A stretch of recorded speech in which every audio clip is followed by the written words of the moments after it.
10 years have passed since Lynn came to this world, and finally this day has come. The world he found himself in combines reality and game elements, and from the very beginning he dreamed of awakening a combat class. He was confident that he would achieve his goal and become the strongest person in this world. While Lynn was thinking, his friend Wong came up to him and said that it was his turn to recognize his class. He was so lost in thought that he didn't even notice that his class teacher had been staring at him for a minute. Yuan, the class teacher's name, told Lynn to stop breaking discipline even on the day of awakening. Lynn ran up the stairs as fast as he could and told Wong that he would return to him as a true king. Once he reached the top, he was told to stand inside the formation and not resist its power. Lynn had high hopes.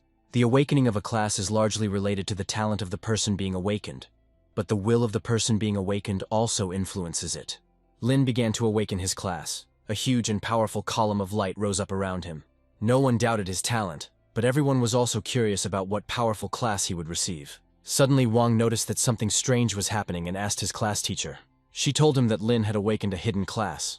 Only they could cause the strongest reaction, and they were also incredibly rare. This meant that Lynn was destined to become one of the strongest warriors in their world. But everything turned out the other way around. Lynn became the sacrificial hero. He received a support class. He couldn't believe that he had received a support class. He had worked hard since the moment he came to this world, and the teacher felt very sorry for Lynn. Wong asked the teacher why he spoke as if Lynn had failed, when he had tried harder than anyone else and everyone knew it. The teacher explained that alters are a real anomaly among the classes. People of such classes are able to strengthen others, but the path to improvement is very difficult. The hidden class will need to absorb a source of power from the very beginning, which only appears within the heavenly tribulation. But even powerful warriors dare not enter it. Throughout history, no one who possessed the altar class could get past level 10. This class is considered the most useless. Yan tried to support Lynn, because despite his class, he is a secret, and this is already a great rarity. On his way home, Lynn looked at his stats. All of his indicators were higher than the average person. He looked at his skills and realized that he was a true support, a regular support who would reach a maximum of level 10. However, suddenly a message came that after a long absence, the owner had logged into the system, and the 10,000 times amplification system was activated. It can enhance anything that relates to the owner 10,000 times once without any restrictions. Suddenly Wong ran up to Lynn and said that he had been running after him all the time. He told him that the main entrance exam would be in 7 days, and they should make the most of this time to become stronger. Suddenly, someone's very nasty and loud laughter came from behind, and it seemed they both knew who it was. The purple-haired boy said that with the class that Lynn awakened, he had no chance of getting into anything. This guy's name was Gao. He was always picking on Wong and Lynn. He awakened the thief class, but because of this, he thought he was much better than others. Gao approached Lynn and said that people like him, born into poverty, would forever remain pathetic trash and achieve nothing. Lynn pretended not to listen to him, and asked him to be a good dog and get out of the way. Gao became furious and started calling Lynn a pathetic piece of trash again, after which he received a punch in the face before he could react. Lynn was deeply hurt by his words and told him that they could settle everything right now and find out who the real trash was. However, Gao refused, saying that in just a couple of days he would reach level 10, or even higher, and Lynn would remain a loser.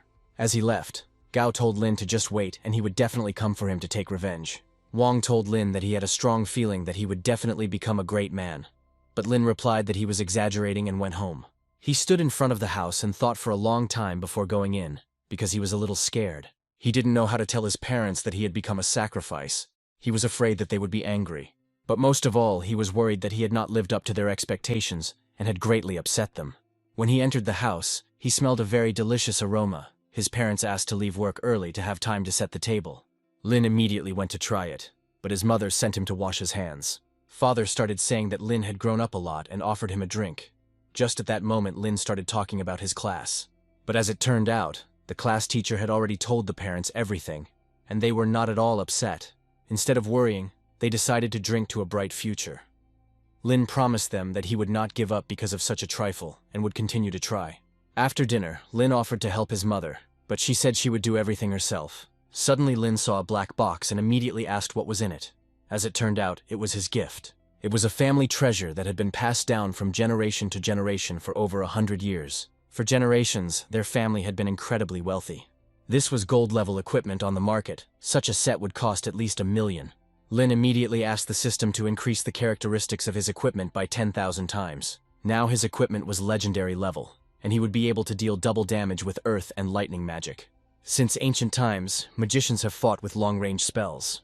Lynn decided that from now on, everyone would call him a master of long-range spells. Once he reaches the 10th level, he will have to enter the heavenly tribulation, and to move to another realm, he must absorb the source of natural disasters. The coastline of Highs is literally teeming with monsters, and dark thunderstorms constantly gather over the ocean, often causing natural disasters. The next day he decided to go there using teleportation. He confirmed his identity and went on a disaster search.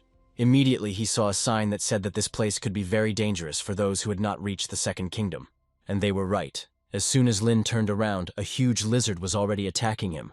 Lynn easily repelled all of her attacks with the help of a protective spell that built up a dome around him.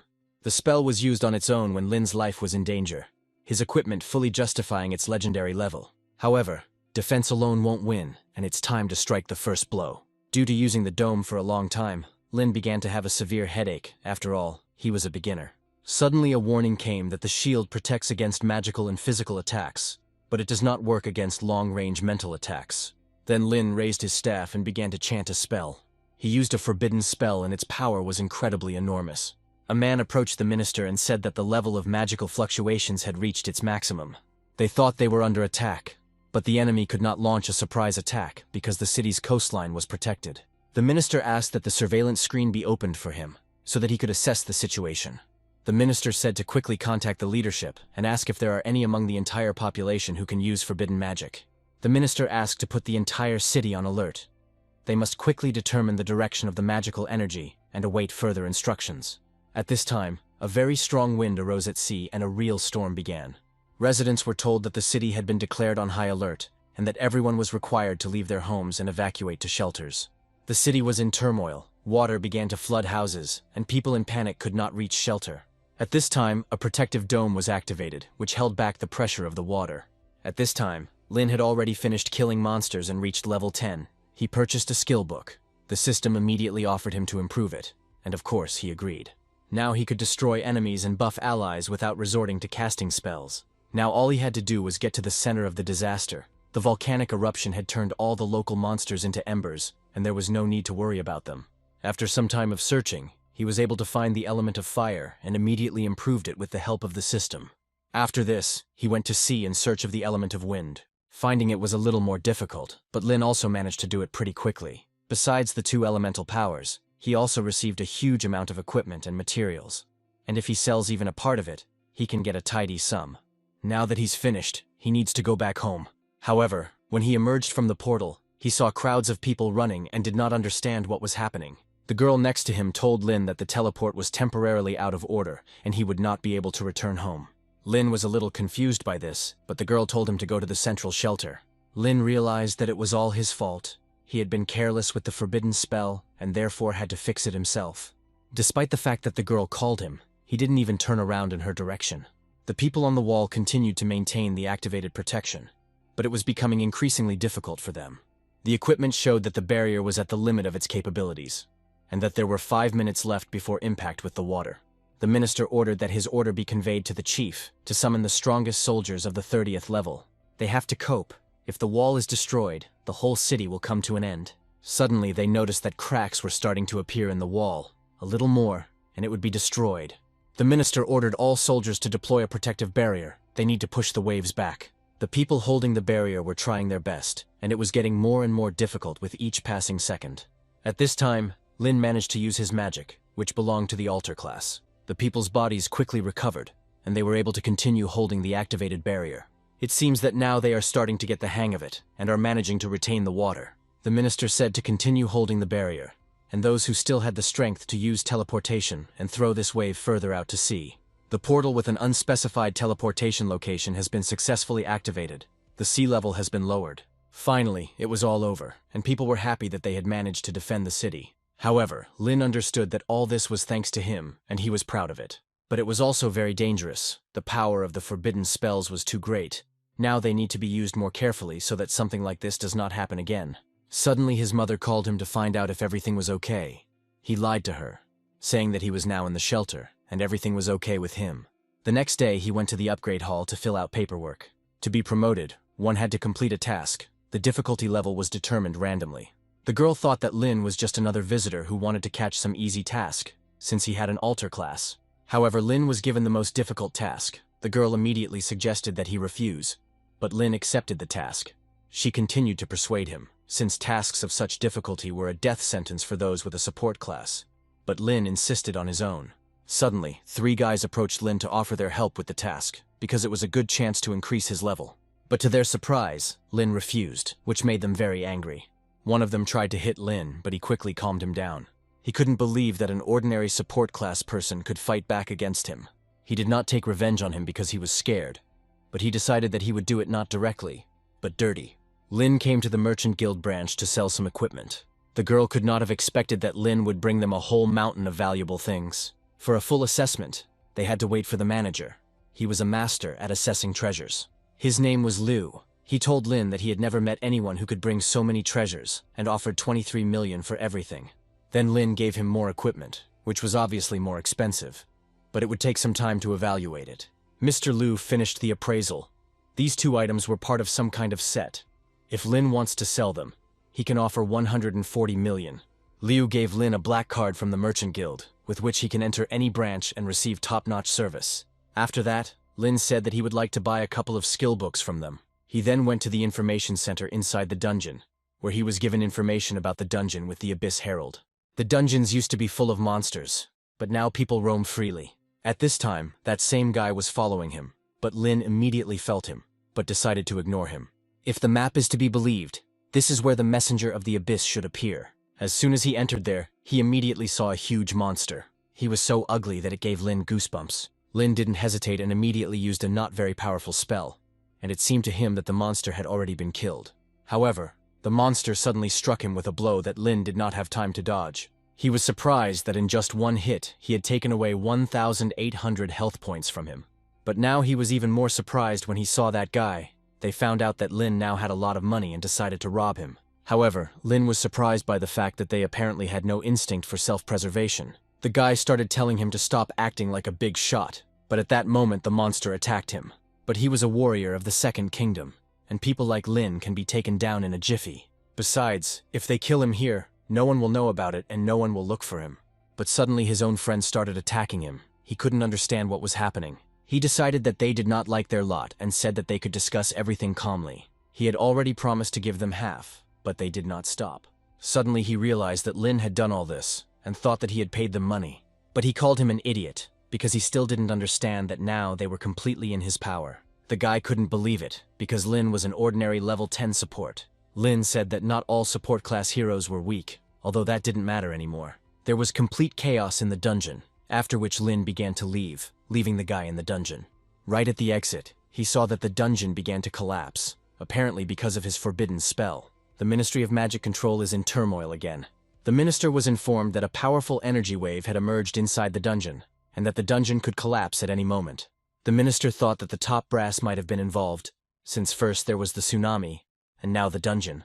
The guy asked the minister what they should do, but to be honest, he didn't know himself, so he decided to call the mayor of their city. The minister reported that they had an emergency situation, and the city's underground could collapse at any moment. He also said that the students had recently awakened, which meant that there were a lot of people inside the dungeon now.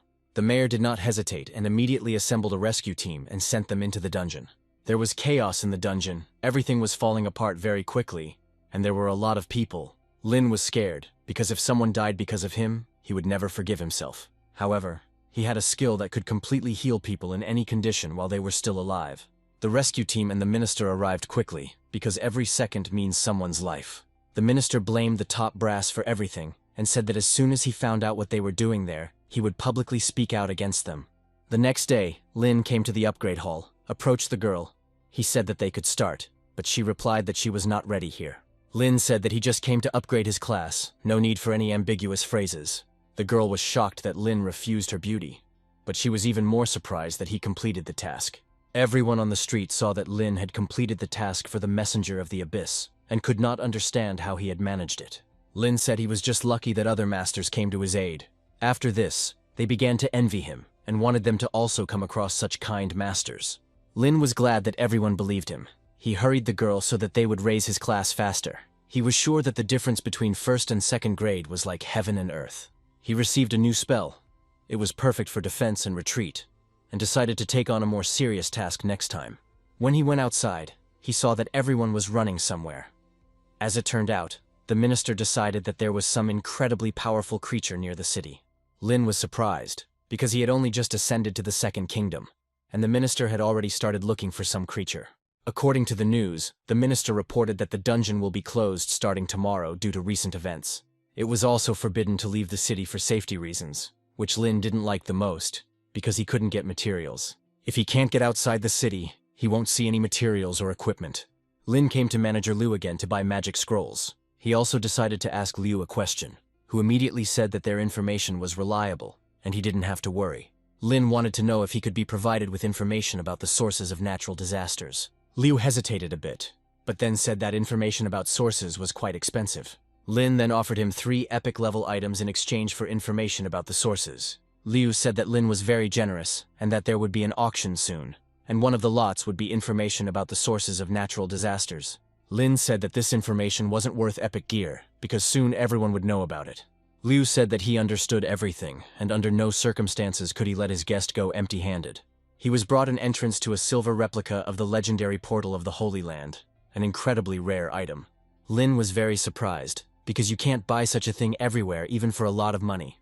After Lynn left, the girl said that the item was too expensive to exchange for epic-level items. But Liu said that he did not regret anything, because he was sure that Lynn was not an ordinary person, and very soon they would see the most powerful man of the altar. The silver copy of the portal could accommodate one more person, but Lynn didn't know who to take with him. But it seems the candidate found himself. Wong called him. He said that he wanted to help Lynn with leveling up, but the city was closed, so he had nothing to do. When Lynn said that he had an entrance to the silver replica of the Holy Land portal, Wong almost choked. He tried to find out which rich family had taken Lynn under their wing, because one could not save up for such a treasure in a lifetime. Lynn told him to stop shouting and just give an answer whether he would go with him or not, and Wong of course agreed. Lynn saw Wong, who told him that he hoped to see him with a rich woman who provided for him. But Lynn didn't even have time to answer, because a group of guys approached them. They started laughing at Lynn and said that he would never be able to afford a silver copy of the portal in his life. They told Van to take a bottle of alcohol with him so that when they found his body, they could at least drink to his repose. Wong told Lynn to let him go so he could deal with these idiots. But Lynn told them to watch their language, because they were warriors of the Second Kingdom. But they didn't care. Suddenly they saw Gao and Lynn asked why he was hiding. He replied that he simply decided to observe their ridiculous provocations. Gao started saying that Lynn never raised his level, and Wong needed to look for another team, because they would achieve nothing with Lynn. Wong again asked to be released so that he could beat all the put-on stench out of Gao. Lynn was pleased that Wong was standing up for him, but he wanted to sort things out himself. One of Gao's team got angry because Lynn didn't respect them at all and rushed at him. However, with one light movement of his hand, Lynn knocked the sword out of his hands, which left the guy very confused. While he was trying to understand what had just happened, Lynn threw him into the crowd with all his might. No one could believe that an ordinary support class person was so strong. After this, Lynn told Gao that it was now his turn, but Gao told him not to come over. But Lynn didn't care, so he was able to immobilize Gao and tie him to the rock without much effort. Before leaving, Wong said that Gao should hang and think about his behavior. Everyone around him considered him a loser because he lost to a support mage, being a warrior. It was very humiliating. After that, Wong and Lynn entered the portal and found themselves on an ancient battlefield. It didn't look all that impressive. Lynn said that the monsters here were different from those he encountered in the beginner dungeon, so he shouldn't relax. But it seems the monsters found them themselves. Hands appeared from the ground and grabbed Van. He told Lynn not to worry. His class is a card master. Monsters won't even be able to get close to him. Van decided to use magic and show what the card master was capable of. It looked impressive, but Lynn was much faster. Wong started saying that this was not normal. How could Lynn deal with them with his bare hands? Lynn said that he was simply born with some divine power, and if he had not been afraid of being noticed by the authorities, he would have quickly dealt with it using forbidden magic. Suddenly, Wong felt superfluous and useless. He knew that Lynn could handle it alone. But Lynn put his hand on his shoulder and said that he would take the monsters from behind and leave the rest to him. Van began to cast a spell. The cardmaster was quite strong and also a rare class. So far, everything was going swimmingly, but something was bothering Lynn the whole time. And as it turned out, it was not in vain that, moving to the other side, a huge minotaur came out at them. He was the hidden boss of this level. Lynn told Wong to be careful because he was quite a dangerous opponent. But Wong was not worried at all. While Wong was trying to come up with a plan, Lynn had already approached the boss to deal the first blow. but instead he started holding it and told Van to attack. But as soon as Wong tried to start the spell, the battle ended in one blow. Wong was amazed at how Lynn, with the support class, defeated the hidden one-on-one without even using magic. Gao couldn't believe they had done it so quickly, and even defeated the hidden boss. Lynn and Wong went to the entrance exam. There were a lot of people, because almost all the great masters studied at this academy. Suddenly they heard a very unpleasant voice from behind and immediately realized that it was Gao. He said that this time Lynn would not be able to use his tricks, and everyone would see how insignificant he was. Van decided to be sarcastic and ask him what it was like to be tied to a stone. Gao became angry and started shouting that he had been careless then. But now he had reached the second realm, and there was no need to expect mercy from him. Wong understood that although he would not be able to cope with the warrior of the Second Kingdom, Lynn would simply crush him.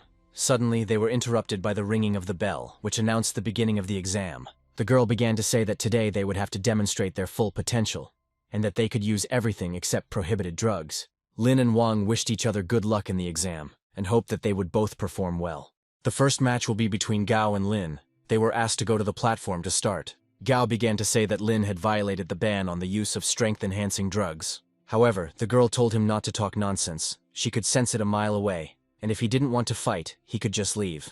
After that, he turned to Lynn and told him to admit that he had cheated, since a support hero would not be able to break the dungeon record and defeat the hidden boss. Gao offered him a bet. If Lynn lost, he would confirm that he had used the drugs and also give up the academy. The same applied to Gao himself. He had picked on Lynn so many times that his patience ran out, and he agreed to a bet. Gao said that Lynn couldn't even imagine how much stronger he had become after reaching the second realm. Everyone in the crowd was amazed, as they couldn't even follow Gao's movements. Gao admitted that Lynn was strong, but what good was his strength if he couldn't catch him? However, this even made Lynn laugh. He had a skill that allowed him to see invisible creatures, but even without it, he could see everything perfectly well. Gao rushed to the attack and said that he would make him pay for deceiving everyone. However, none of Gao's attacks reached Lynn. He dodged each of them without any problems, but was in no hurry to deliver his own blow. This surprised the crowd even more, because the support hero was in no way inferior in speed to the warrior of the Second Kingdom. One of the observers noted that Lynn had a strong body and incredible reflexes, but the altar class ruined everything. After some time, Gao was already exhausted. He could not understand why he never hit the target. Lynn said that although he was considered fast, in his eyes he was still a slow turtle. Wong was very happy with this outcome. It was even somehow unusual to see Gao so depressed. Gao asked the girl to have Lynn tested for illegal substances. However, she told him to calm down. She could not allow such a mistake, and if Gao was already tired, then he could leave the platform. However, he suddenly said that he would never lose to a loser like Lynn. He used his most powerful spell and was confident that he would now definitely strike. Lynn was about to use magic, but the girl told him not to rush with magic. Gao was angry because the girl interfered with them and did not allow Gao to complete his signature move. But she answered him that without her intervention, he would already be dead. And if he didn't like something, she could resume the fight. But Gao refused, and the girl announced that Lynn was the winner. But suddenly Gao rushed at Lynn again and said that he would never admit his defeat. But Lynn met him with a strong blow, still without using magic. He didn't understand what Gao was trying to achieve. He had just been saved from death, and now he was asking for trouble again. The girl was surprised to see Lynn's strength and asked if he really had a support class. Lynn walked up to Gao and told him to get up, as the blow was not so strong that he would lose consciousness. When the doctors carried Gao away, he continued to shout that he would definitely take revenge. But no one took his words seriously anymore. After this, Van and 3 others were called to the platform. If anyone did not come out, they would automatically be considered a loser. Lynn was surprised, as he thought the fights would be one-on-one, but he wished Wong luck. Taking to the platform, Wong said that now was the time to give it their all and show who was capable of what. The guy was surprised that there was a level 10 cardmaster among them and decided that he needed to get rid of him first. The pink-haired girl was a healer with a support class, and she didn't care whose side she took. Hearing this, the guy decided that he needed to get rid of her first. Now she can no longer side with Van, so he invited another girl to join him, and she agreed. This was to his advantage, because now he could easily get rid of her. Suddenly Van said that he would protect the pink-haired girl from him, because he had treated her very meanly. Suddenly another girl started reading a spell. She had a hypnotist class. Suddenly Van felt very tired and did not immediately understand what could be causing it. The guy came close, because close combat is the cardmaster's weakness. But something went wrong, and he was unable to strike, leaving him confused. Wong said that he knows too little about the cardmaster class. These cards are capable of not only attacking but also defending. One master noticed him. Van clearly had talent. He managed to cover his hand with a card and immediately counterattack. Another agreed with him and said that if he started practicing in their academy, he would grow up to be a very strong master. Now Van was ready to show everything that a true master of cards is capable of. Because of the hypnosis, he couldn't concentrate and hit the target, but there was a solution to that. Van decided that since he couldn't aim, he would simply start firing across the entire platform to make sure he hit. The hypnotist girl flew out almost immediately, without offering any resistance. Now he was left alone with this guy, and understood that it would not be difficult for him to win. The guy decided that Van had already used up all his mana reserves, and he was even curious how long Van would last. But he kept defending, and it seemed like his mana never ran out. The pink-haired girl decided to help Van with her magic and healed his hand. Wong said that he had already won, as few could stand against the 5-card formation. As he said, it happened. After the healing, the guy didn't last even 10 seconds. As expected, Wong left the platform as a winner. The girl approached Van and thanked him for his help, but warned him that after a while he would be in a lot of pain. After this, Van fell. The thing is that the girl's magic absorbs all damage, but after a while it returns in double form. Lynn said that he thought Wong came here for the exam, but it turned out that he came looking for love. As he was leaving, he asked the girl to take good care of his friend, which made both Van and the girl very embarrassed. An hour later, the second round began, and Lynn and 3 others were invited to the platform. They immediately said that they understood how strong Lynn was, and asked him not to be offended by the fact that they decided to unite against him. Lynn said there could be no hard feelings and wished them luck. Then they decided to start, and immediately surrounded him from all sides. The girl had an archer class. She could create a bow and arrows out of nothing. Lynn was very surprised by this, because this class was very rare, but it was not difficult for him to dodge her attack. However, when she fired and he tried to dodge, something happened that he did not expect. For some reason, he couldn't move. As it turned out, the other guy was a master of shackles, so now he could not escape the girl's attack. Afterwards, he also used a spell and set his own shackles on fire to damage Lynn. But suddenly, as if nothing had happened, he emerges from the cloud of dust, completely freed from his shackles. Although they looked strong, in reality they broke very easily, but the arrows turned out to be quite powerful. It was even a little painful, but it didn't matter. Now it was Lynn's turn to attack. But as soon as he started running, he ran into some wall. It turned out the third guy was a scribe, and could create formations on the ground that would trap opponents, but allow them to be attacked from the outside. The Master of Shackles decided to use a rather powerful spell that created a long whip, and the girl concentrated all her power into one arrow. But suddenly they saw that Lynn had damaged the formation with one blow. Despite this, the girl released her deadly arrow, and the guy used his most powerful move, the snake whip. But even this didn't frighten Lynn. He easily destroyed the formation and stopped both attacks using only physical force. His opponents were good. They were lucky that they, having such rare classes, gathered together. For a moment, he even thought that he might lose. But they knew they didn't have a single chance. They didn't even see Lynn's skills. It was a complete failure, and they called him a monster. Lynn said that there was no point in insulting a person just because they couldn't defeat him. And besides, the fight wasn't over yet. But they decided otherwise and simply surrendered, because they considered continuing the fight pointless. After that, they simply ran away, but Lynn didn't care. He was interested in how Wong was doing. At this time, the girl continued to treat him. Lynn was at first surprised that the healing was taking so long, but then he realized that these were new wounds. Wong said that he was put against some kind of monster. He didn't even have time to notice how this shadow approached him, and a moment later he was already on the ground. Fortunately, Yuan came to his aid. Lynn laughed at how quickly their relationship was developing, already calling her simply Yuan. But Wong asked not to change the topic. Everything was very serious. This Yuan is a very scary guy. The other examinees don't even come close to him. Lynn told him not to worry and just rest after he had avenged him. In the remaining fights, Lynn also easily won, using only physical strength. His next opponent was the same Yuan who defeated Wong. Yin said that apparently there really were no worthy masters left here, since some altar boy had reached the final. Lynn didn't like his tone, and he also immediately realized that Yuan was not from this city. After that, the duel began. Yuan was really a shadow, and Lynn didn't even know how to defeat him. He realized that Yuan was trying to encircle him to gain an advantage, but Lynn had a very keen sense of perception. Suddenly, a blade appeared from the shadows. It was so fast that Lynn sensed the danger at the very last moment. Yuan said that Lynn had good reflexes, but his attacks would only get faster, so he wouldn't last long. But it seemed that just at that moment Lynn began to understand everything. He landed one precise blow and hit exactly where Yuan was. During the first attack, Yuan only showed one hand, so Lynn assumed that he was simply running inside the fog, and waiting for the right moment to attack from behind. Yuan admitted that Lynn was strong since he was able to analyze his skill when he first encountered him. But that wasn't enough. But Lynn asked if Yuan could withstand another blow. Yuan said that no matter how strong Lynn's body was, he was just an ordinary sacrificial victim. After that, two shadows attacked him at once. At first, Lynn thought it was just an afterimage, but he could feel their breath. When Lynn was slightly distracted, Yuan struck him with one blow of his blades, cutting his shoulder. However, Lynn said that it would be impossible to take him by quantity and calmly caught these two shadows. Yuan didn't understand how an ordinary altar could track his movements. Although Yuan's ability to split was quite interesting, the difference between him and Lynn was too great. After his victory, Lynn told him to watch his language next time. Otherwise, he wouldn't get off so easily. Lynn won and became the undisputed champion among newcomers. Lynn was congratulated for becoming the city's strongest newcomer and was also presented with a small award.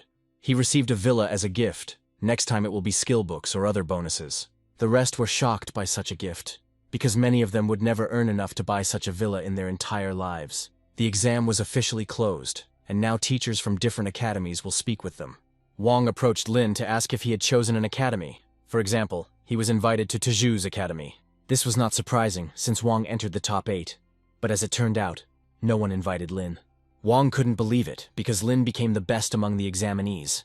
They basically talked about how he was going down the wrong path, and that he needed to improve his skills and not just train his body. Well, actually they were right, because Lynn doesn't look like someone with a support class at all. His skills are somehow different. But Lynn told him not to talk about what he didn't know, and besides, he didn't really need the academy. In the evening, Lynn received a call from manager Liu, who said he had received information about natural disasters. This natural disaster will be in the form of an earthquake, and will occur in a place called Yanyun. As soon as Lynn heard this, he asked for the exact address to be sent to him, and he would go there immediately. Liu told him that natural disasters were no joke, and he would need some equipment to survive. But Lynn said that he was completely satisfied with the equipment he already had, and as soon as he returned, he would sell everything he got inside. Liu didn't mind at all. Lynn's items were always of the highest quality, and in his previous department he had made a fortune on them. Lynn exudes an air of unpredictability, and the manager really liked that. Suddenly Rick called him, which was very unexpected for Liu, because he never called without reason. He was very angry and immediately got down to business. He was interested in who sold Lynn the pass to the silver copy. Liu said it was him, and there was nothing wrong with investing in a budding talent. Rick said that even if the guy had talent, that was no reason to give him such an expensive pass. Liu said he had been in the business for years and sensed Lynn's potential beyond their imagination. Rick admitted that Liu's intuition had brought them great profits on more than one occasion, and he was very curious about who this Lynn was. Lynn went to the diamond forest, and it fully lived up to its name. On sunny days it really does shine like a diamond. Suddenly, screams were heard from the depths of the forest. Apparently, someone had encountered a powerful monster. A few seconds later, a girl ran out of the forest, chased by a huge lizard. Upon seeing Lynn, she told him to run away as quickly as possible, since he was a silver-ranked boss. Lynn was surprised by this girl's bad luck, because meeting a silver-rank boss in the diamond forest was very rare. The girl decided that Lynn was frozen with fear, and decided to divert the boss's attention to herself. Lynn was captivated by the girl's kindness. A silver-level boss was chasing her, and she still worried about others. When the monster attacked her, Lynn easily stopped the attack and said that she was mistaken, because it was a gold-rank boss, and also asked how he would repay him for saving him. After this, Lynn began to spin the monster, holding its tongue. The girl was amazed, because Lynn took out a gold-rank boss with one blow and offered him to create a team. But Lynn said that he didn't even know her name, and he also had some plans right now. The girl immediately introduced herself. Her name was Du. She was the magician of 1,000 changes. This was also a rather rare class, and Lynn decided that nothing would happen if he walked her to the exit of the forest. Du said there was nothing special about her class, and asked Lynn to introduce himself. Lynn couldn't tell his real name, because he would soon take over the source of the natural disaster, so he said his name was Wong. Du said that he was incredibly strong since he was able to defeat the boss with one blow, and also suggested that they go for a walk as soon as they returned to the city. Lynn felt a little awkward. Du was very talkative and bombarded him with a ton of questions. Suddenly he asked her why she had even gone into the diamond forest. She replied that equipment was very expensive now, and she decided to try her luck to earn money. But now she is doing well, because she has found a protector she can rely on. She was very trusting, but since Lynn decided to save her, he would have to keep an eye on her. He told her that in a place like this you can't rely on luck, and he was right. A second later, a bloodthirsty gold-rank gorilla ran out at them. Lynn told Du to stand behind him and not get into a fight. She didn't argue, because she understood that she had zero chance. The boss launched an attack, but Lynn easily stopped it. He was even surprised that a gold rank boss was so weak. But a new problem arose. Du saw someone on the other side of the forest. It was a huge pack of demonic wolves with red eyes. They were even rarer in the diamond forest than gold rank bosses. Du grabbed Lynn with both arms and thought that they would die now, surrounded by monsters. But Lynn told her to stop screaming, because he was able to handle them. He lifted the gorilla with one hand and threw it into the pack of wolves, killing them all at once. It was all very simple. Du became even more convinced that Lynn possessed inhuman strength and was clearly hiding something from her. Du thanked him for saving her and asked if she could call him Big Brother. Lynn didn't mind. However, he was troubled by the fact that something strange was happening in the Diamond Forest. He had never seen so many strong monsters here. It seems that the monsters also sensed the approaching natural disaster, which is why they began to emerge from the Diamond Forest. The monsters would continue to come out until the earthquake started. He could have used the forbidden spell, but Du was in the way. Du was glad that she was now completely safe, but Lynn told her that she would have to go back alone. He said that he felt the presence of a powerful person, from whom the monsters most likely began to emerge. Therefore, he will wait for him, and at that time she will get out of the forest without any problems. She asked what would happen if she ran into the boss again, but Lynn promised he would take care of it. After that, he picked Du up in his arms and threw him into the air with all his might, towards the exit. Du landed on the rock, but there was not a scratch on her. Lynn used his skill on her. He finally got rid of her. Now it was time to put his plan into action. He stood in front of the lake and began to chant a forbidden level spell. Chaos Area was one of the most powerful spells. Du looked up at the sky where dozens of huge meteorites began to fly. She was very scared, because for the first time in her life she saw forbidden magic. At this time, the city had already reported a huge amount of mania released in the Diamond Forest. The man said to report this to Elder Tian as soon as possible, but he had already arrived. This information had reached him even earlier. The man said that perhaps two powerful masters were fighting in the Diamond Forest, and they urgently needed his help. He came here thinking it was an earthquake, but if things are as he said, then they need to address it urgently. First, it was necessary to find out their exact location, display a broadcast of their battle on the screen, and only then prepare for capture. At this time, Lynn finally found the source of the natural disaster. However, a moment later, I sensed several very strong auras nearby. Looking at them with the skill, he realized that they apparently came here for him. If they managed to set up defensive formations, then he definitely wouldn't escape. His last hope was a portable teleporter. They used instruments to try to find a person with a strong aura, but there was nothing on either side. After that, as soon as they noticed something on the radar, a teleport light flashed over them. Tian was shocked, because this portable teleportation formation was not something ordinary people could wield, meaning they were dealing with a powerful master. The next day, while Lynn was brushing his teeth, the manager suddenly called him. He told him that he heard on the news that a powerful master had appeared there after the earthquake, and he became worried, so he called. Lynn pretended to be surprised, and said that he had not yet had time to go there, and also asked what happened to the source of the natural disaster. Liu told him not to worry. As soon as there was information, he would let him know right away. Lynn realized that Manager Liu was just testing him, and he didn't like it very much. But it didn't matter anymore, because now he had the source, and he would be able to reach the Third Kingdom. At this time, Liu was thinking that Lynn was underestimating him too much, and no matter how he tried to hide it, he still wouldn't succeed. On the same day, Lynn came to the upgrade hall. He said that he had collected all the materials again and was ready to rise to the Third Kingdom. The girl was very surprised, because Lynn had only come for a promotion 2 months ago, and now here he was again.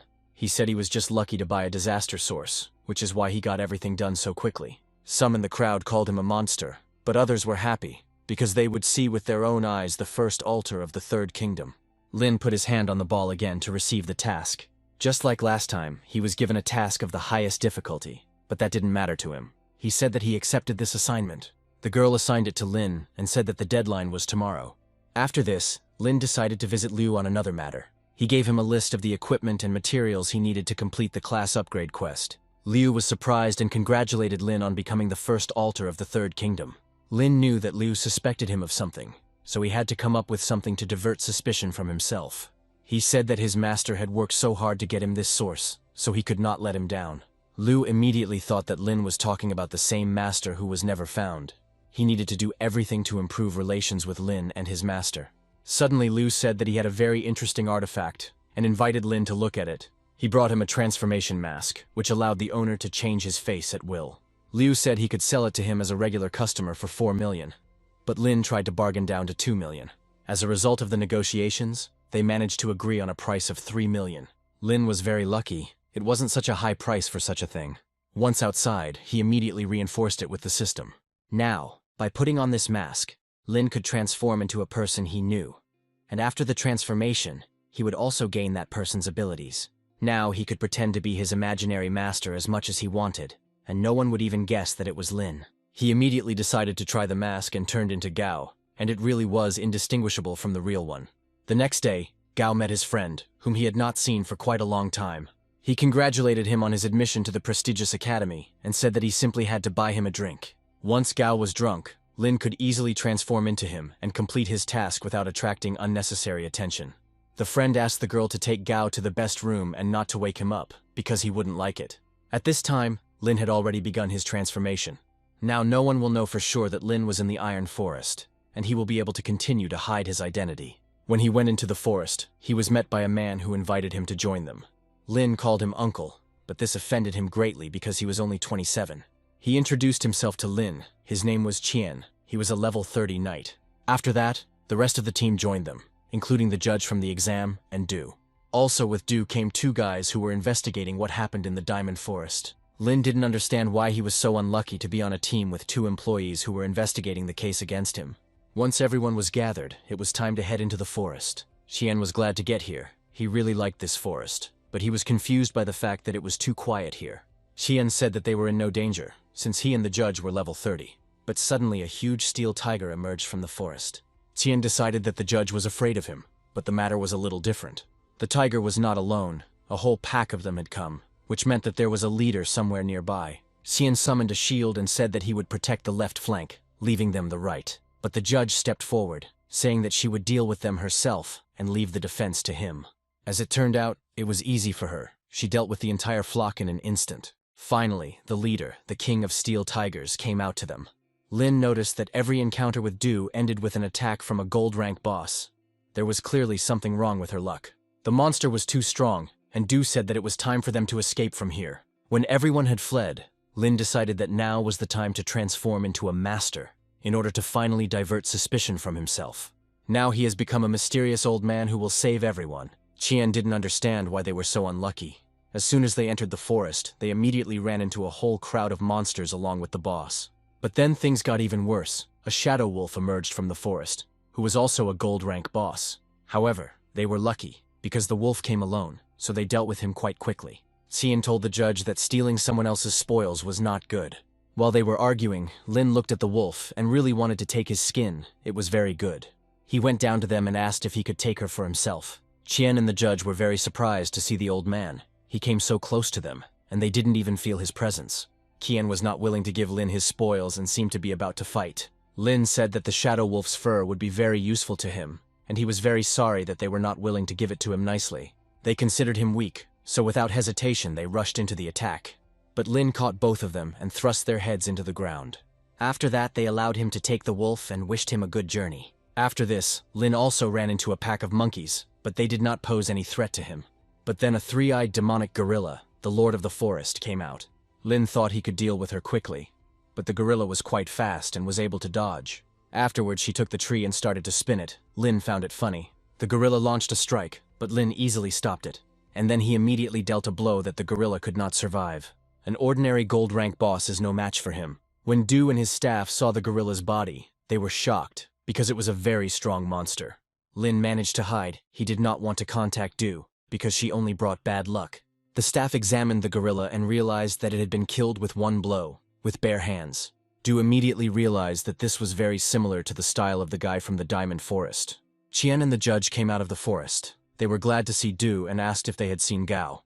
She said she didn't see him, and began to worry that he had fallen into the clutches of monsters. Lynn was pleased that Du was worried about him, but it would be stupid to show up now. It would be better for him to go into the forest and complete his task. He didn't have to search for long. Going deep into the forest, he immediately met the Iron Forester, who was exactly what he needed. This monster has good attacks and defense, so to finish it off you'll have to fight your way through all of its tentacles.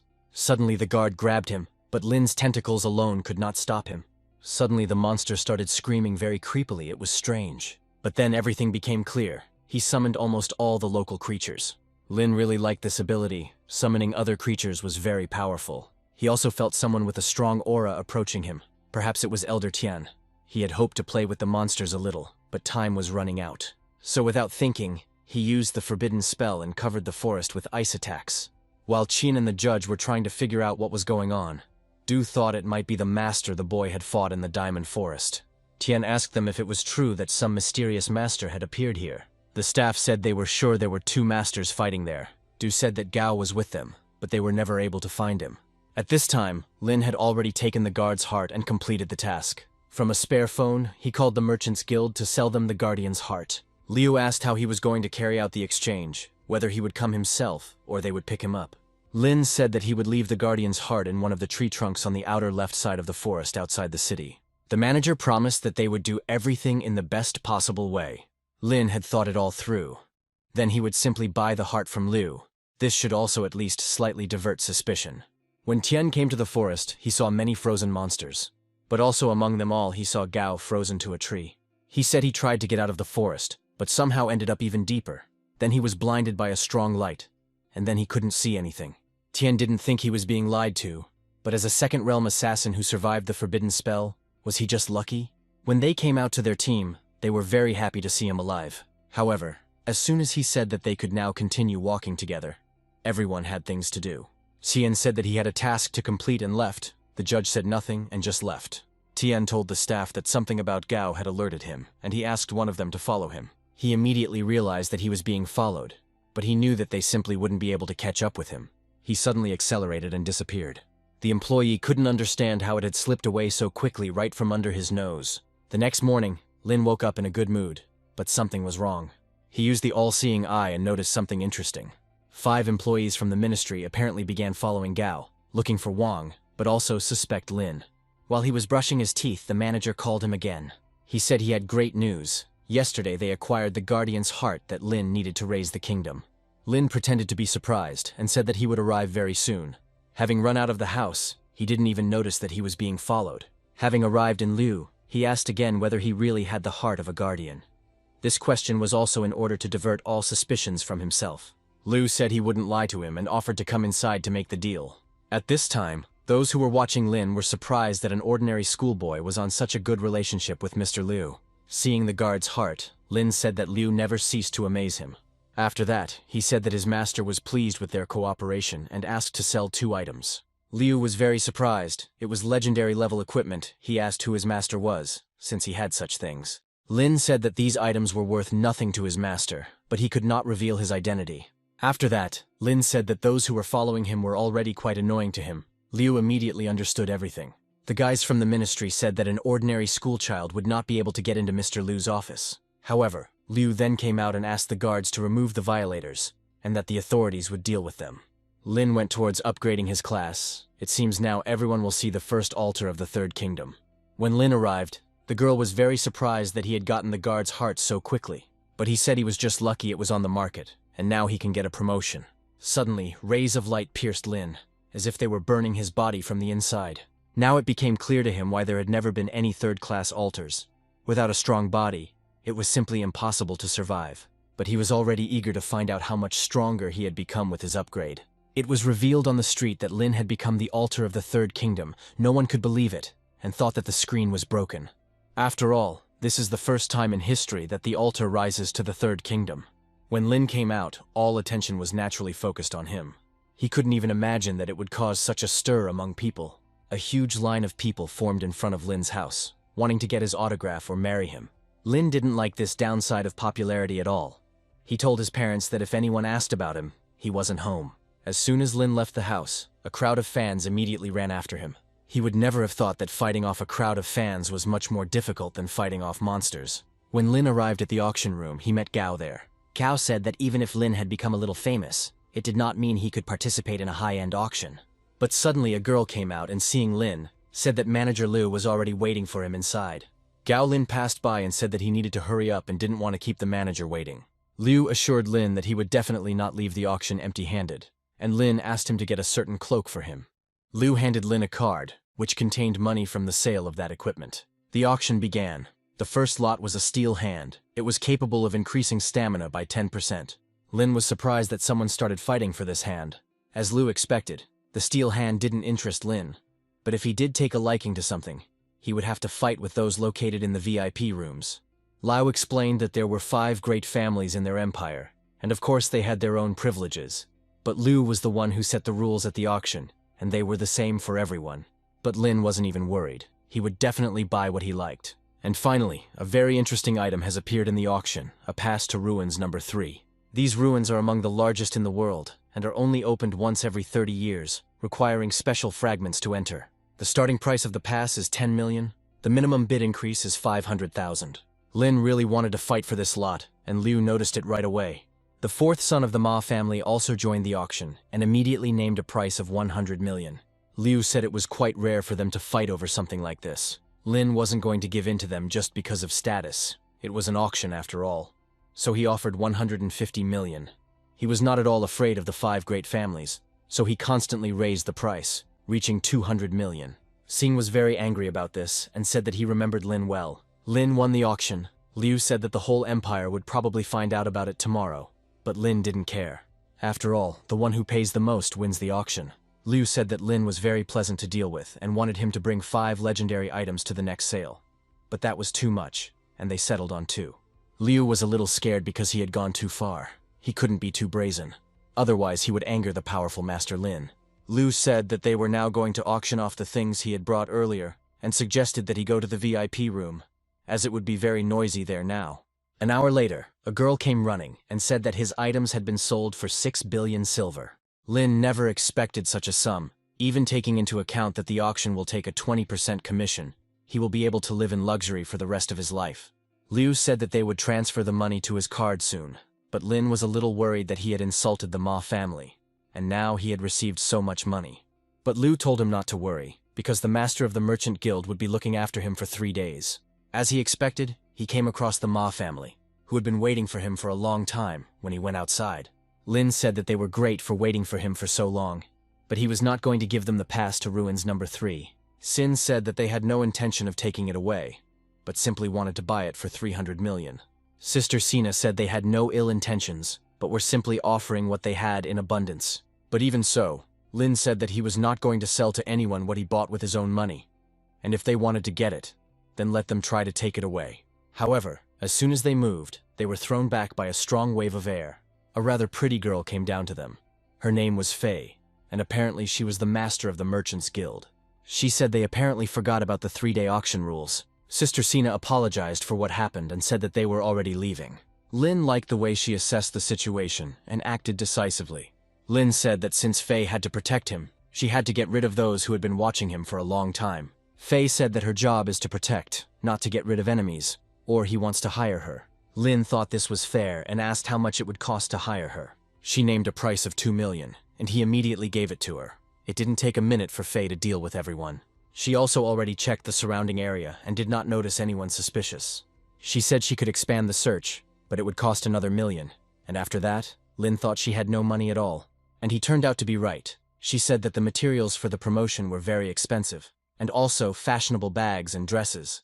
Everything was expensive, but there was no money. Lin told her not to be upset, because he could hire her for a month as a bodyguard for 500 million. Faye's mood immediately lifted and she said that from today on, she was entirely at his disposal. While Lin slept, he continued to be watched, but they could not notice anything suspicious.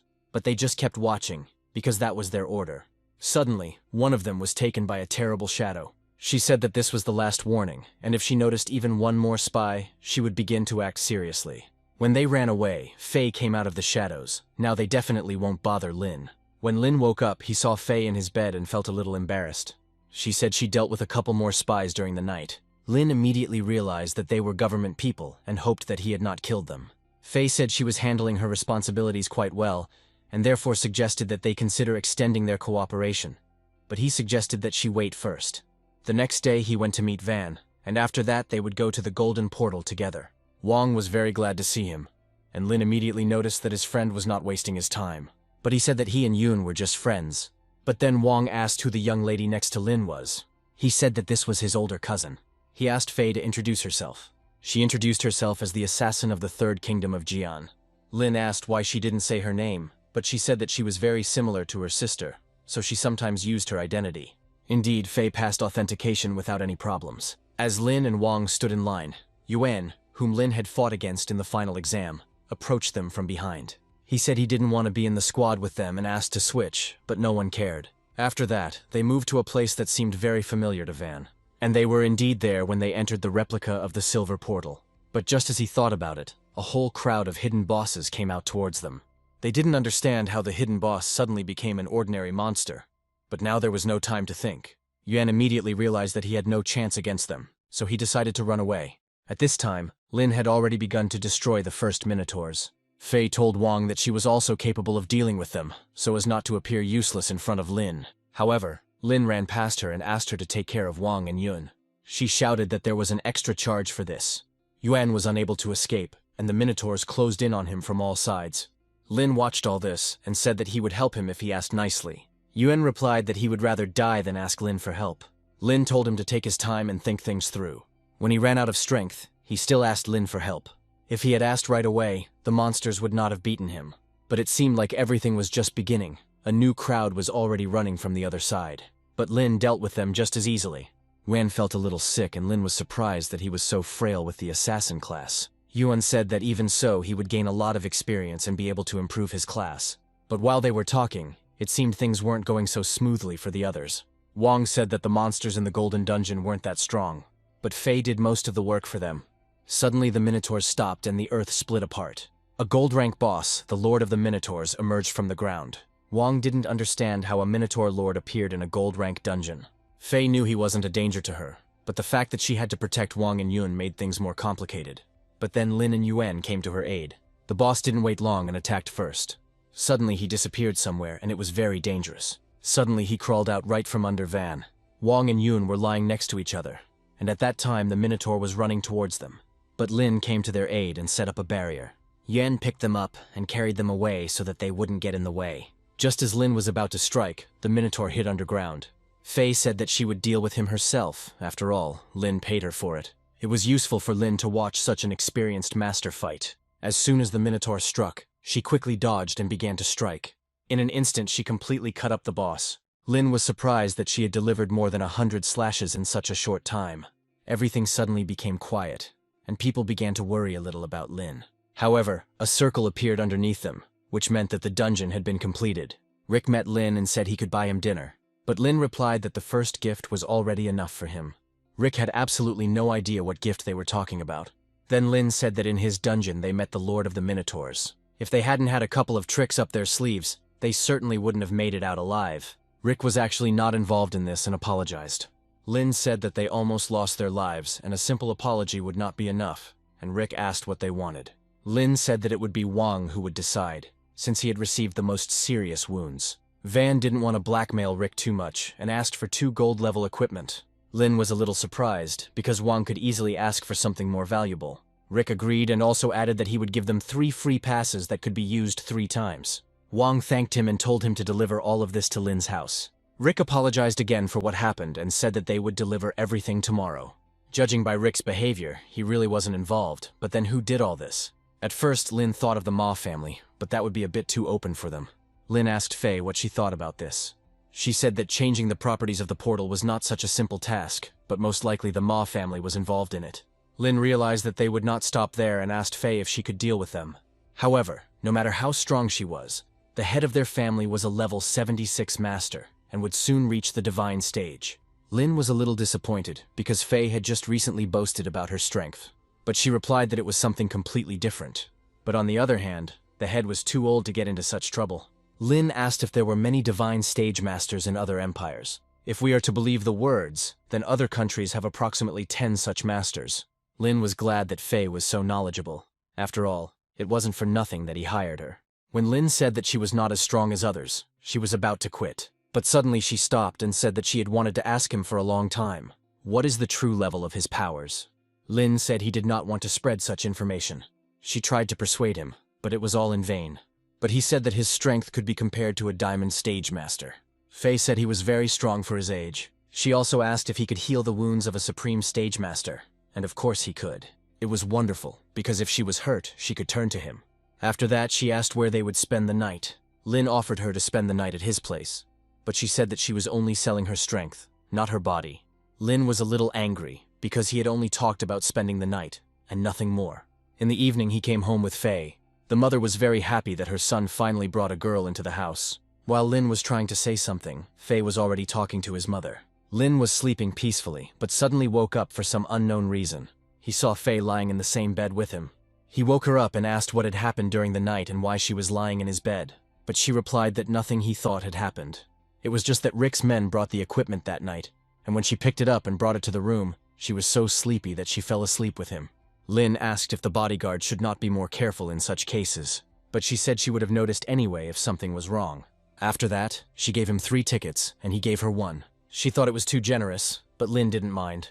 Just at the moment when she sat down on the bed, her mother came into the room. Lynn immediately realized that his mother had thought of something wrong, but he couldn't explain anything to her. Suddenly, Faye said that she needed to return to the auction room since 3 days had already passed, and also asked what kind of relationship Lynn had with Liu. She told him not to let his guard down around him, because he was not as simple a person as he seemed. She also said that the academies would soon begin accepting students, and Lynn was just about to go there. There were a lot of people, much more than he expected. Suddenly they approached him and told him that he would pass through double selection without waiting in line. This meant that not only would the academy choose the student, but the student could also choose the academy. Lynn stood in front of the admissions committee. The first master called him to the Kaoki Academy and promised to make him the strongest altar. Another master said that he was already the strongest in history and invited him to the Juyun Academy. The representative of the Lyon Academy was in charge of teaching the support class students and was also a good match for Lynn. And from the Shenmeng Academy, they promised to provide him with sources of natural disasters so that he could become stronger. The last girl said that their academy is for women, but if he really wants it, they will gladly take him. To be honest, Lynn didn't understand what was going on here, because recently each of them had said that they didn't need him. The man said that students at their academy don't get resources for free. They have to put in the effort first. Also, if he takes first place in the tournament, then all the resources of their academy, roughly speaking, will belong to him. The master from Juyun objected, because apart from the little witch Faye, no one had held the championship for long in the tournaments. Lynn realized that Faye was apparently a graduate of Kaochi Academy. Academy Master Lynn said that the most valuable thing for Lynn was the sources of natural disasters, and asked if he had heard of artificial sources. Lynn pretended to be very surprised, but in fact he not only heard them, but also created them. He also said that their academy had been working on this issue for a very long time, and they could be called masters in this field. The master from Kaioki said that all their knowledge is empty babble, because the strongest ones still come from Kaioki. A heated argument started between them, and only Lynn could stop it. He said that he was very grateful to everyone for their words, but he had already made his choice. He will enter Kaioki. Their master was very happy about this, and promised that they will not disappoint him. After that, Lynn met with Faye, and she asked him which academy he had chosen. He said that during the interview he learned that there was a young genius studying at one academy who had reached the supreme stage. Faye thought for a moment, and then realized that he was talking about her, and that he had decided to enroll in Kaioki. She was surprised that the academy still remembered her, and also said that she would now become an older sister to Lynn, but he didn't really like it. Suddenly Lynn had the feeling that someone was watching them and asked her to identify who it was. Faye said she felt 3 groups of people, and from their conversations, they were from the Ma family. He wasn't very happy that they didn't back down, but he asked Faye to deal with them. She said that she could handle everything in 30 seconds, and he didn't have to worry. At this time, a report was approached to Shin. All 3 groups had been eliminated, and they no longer had people to deal with Lynn. But Sin said they couldn't retreat.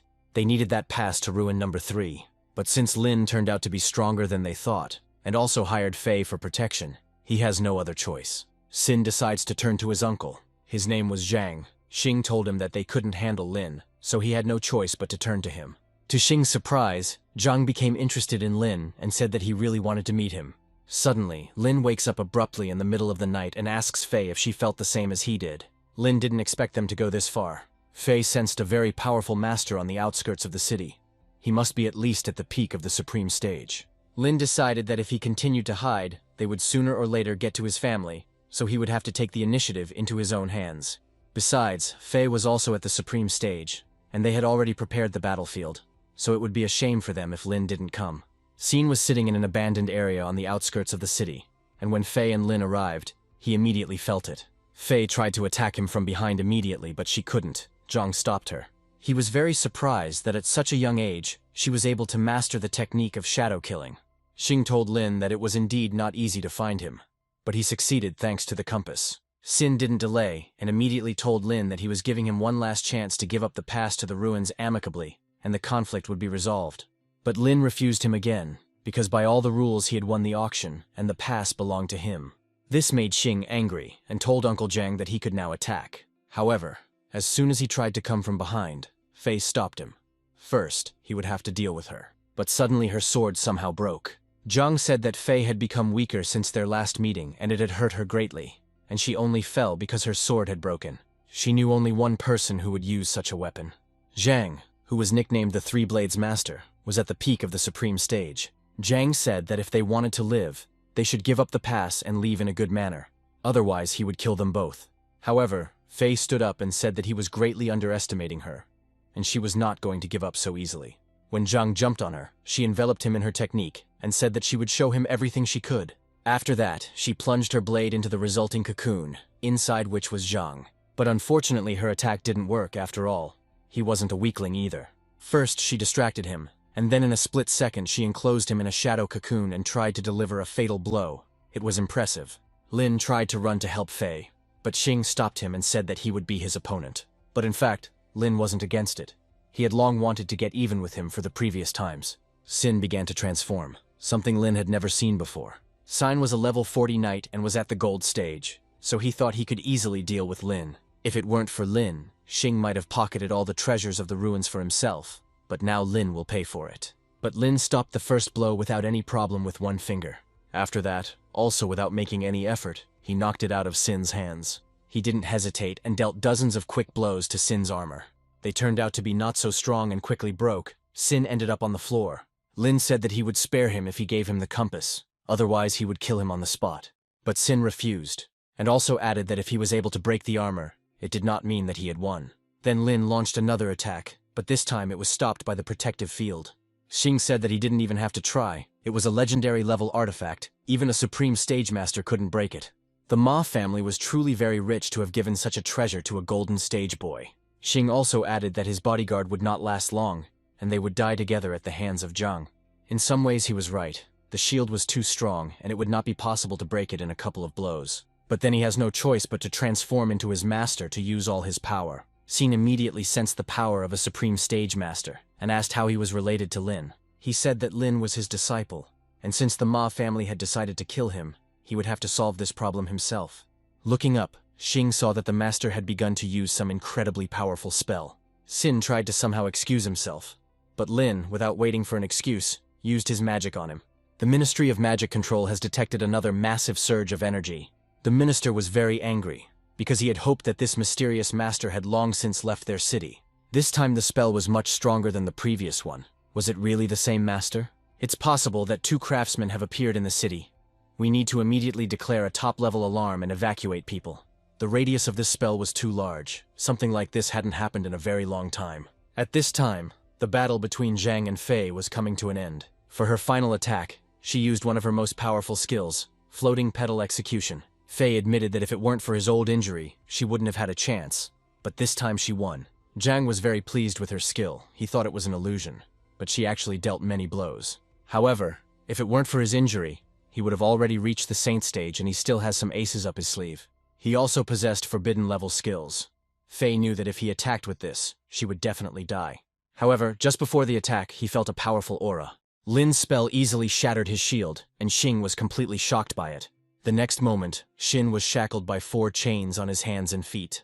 Lin said that it should be an honor for Xing to die from such a powerful spell. The chains were part of his spell. It chooses a target randomly, but once it grabs hold, it won't let go until it kills the victim. But just before the strike, his spell collided with another. Zhang said that Lin's spell was so powerful that even he, the master of 3 blades, was curious to see it.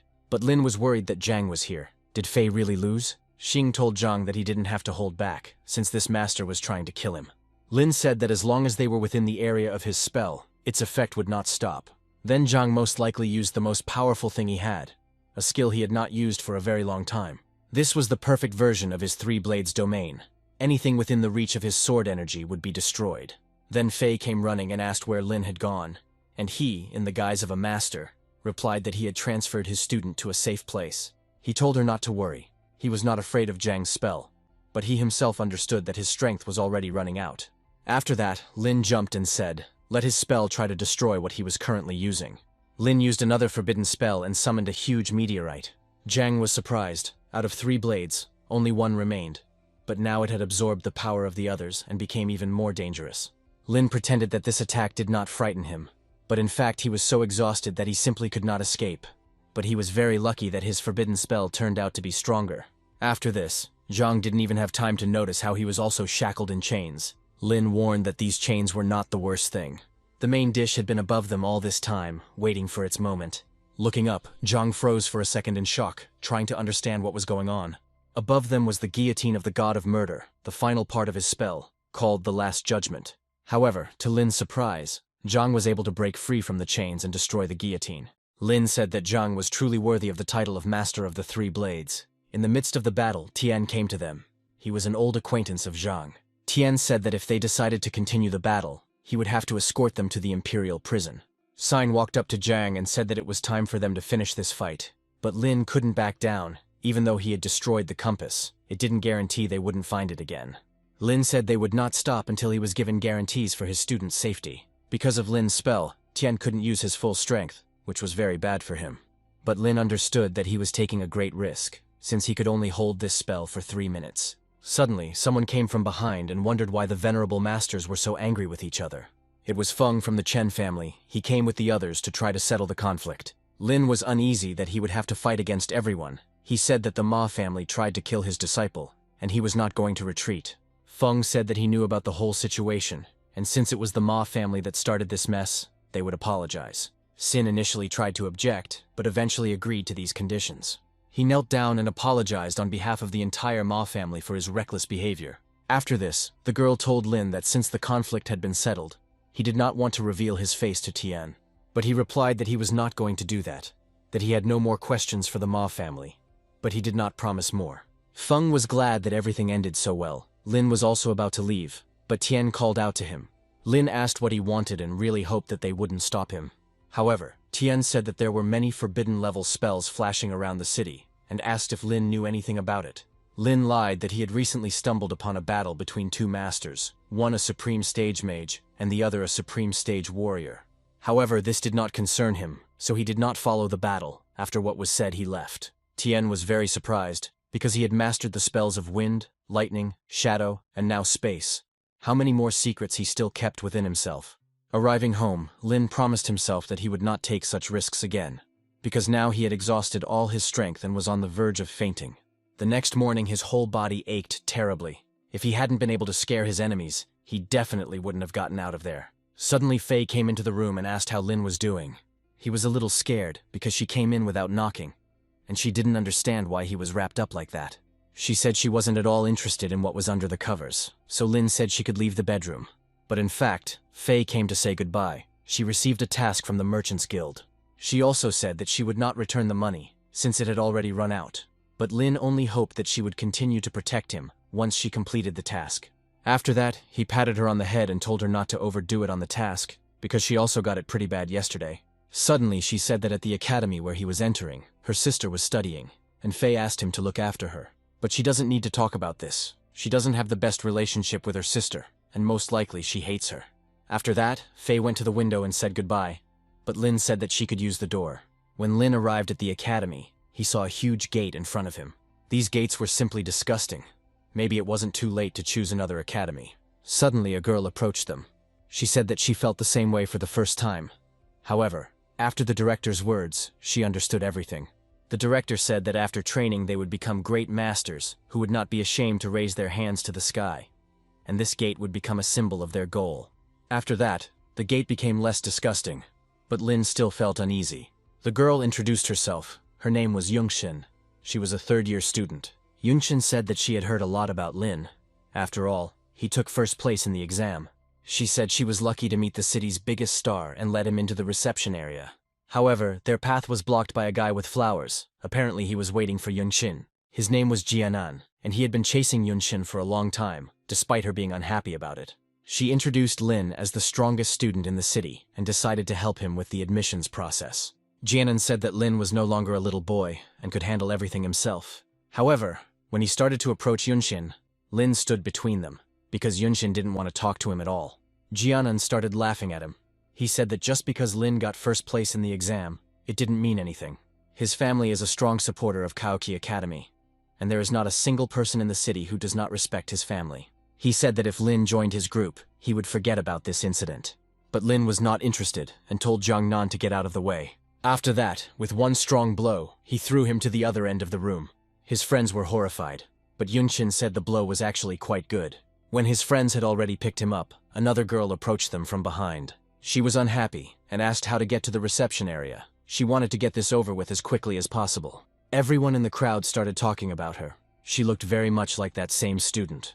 Lynn immediately realized that it was Faye's younger sister. They were like two peas in a pod. After that, Lynn came up and asked to register him. He turned to Sister Faye and said that they would now study together and introduced himself to her. But she told him not to talk to her. Lynn immediately realized that now was not worth wasting time on her. When he was registered, he asked if he could get a room in the dormitory and they gave him a room card. When he reached his room, he knocked and asked if there was anyone there. A short guy wearing glasses opened the door for him. Lynn introduced himself and greeted him, after which he said that they were now neighbors. But suddenly the guy closed the door right in front of Lynn. He was in a stupor. However, a second later he came out again. His name was Ten. He was a thunder mage, and he also asked Lynn for an autograph. Lynn said that since they were roommates, he hoped that Ten wouldn't react that way to him. He said that it would be difficult, because after all, Lynn is the only altar of the golden stage. Their conversation was interrupted by another guy. As it turned out, he was also their roommate, and had also heard a lot about Lena. His name was Liangshi. He was a silver stage spearman. He was a direct descendant of one of the 5 great families, and it seemed Lynn was destined to encounter members of these families. He said that he hoped that they would get along. After all, they would have to live together for the next 4 years. However, Yuan came over and was surprised to see Lynn and Liangshi, and also didn't understand who was assigning the students to rooms. Lynn said that all their misunderstandings that they had at school were in the past. It was incredible. 2 golden stage masters would be living in their room at once, and in honor of this, they could have dinner together. Arriving at the Academy's restaurant, they were surprised. This restaurant was larger than the largest hotel in their city. Liangxi said that the restaurant on the first floor is the only place where you can buy with money. On the other floors, everything is bought with points. With the help of glasses, you can solve any problem here. They are valued much more than money. A girl came up to them and said that their room was ready and asked them to follow her. When they got there, they decided to drink to their acquaintance. Liangxi said that their room was filled with people from different classes, and they had a chance to get good seats at the freshman meeting. Liangxi said that this was a battle for the distribution of Kaioki Academy's resources. That year, she promised 10% of all resources for the entire year to anyone who could defeat 20 opponents in a row. Several years ago, one of the students set an academy record and appropriated 60% of its resources. Lynn remembered that Faye had bragged about something like that.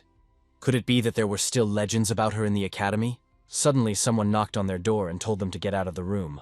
Opening the door, he saw Jiangnan standing with his friends and still looking at Lynn with the same arrogant expression. Lynn asked him why he came, whether he had really enjoyed their first meeting, and he decided to repeat it. Jinan said he didn't take it seriously that time, but it wouldn't happen again. Yunshin said that if they started a fight, they would take away all their points. When Jianan saw her, he said they were just talking and offered her a ride. He had no intention of starting a fight. It wasn't worth ruining her mood. But when Yunshin refused again, Jianan left, saying that Lynn was very lucky this time. The girl said that he was not a timid person. Why was he so angry with Jiangnan? Did he really fall in love with Yunshin? Yunshin told her to stop talking nonsense. She told Lynn that if he had problems with Jiangnan again, he could call her. After they exchanged numbers, Yunshin's friends said that they were definitely a couple now. Yuan said that he underestimated Lynn. Picking up a senior student right after entering university was a big deal. Lynn said that since he had underestimated him, he could correct it. Lynn said that Yuan had had enough drinking and offered to take him to his room before he did anything wrong. The whole time they were walking, some guy was watching them.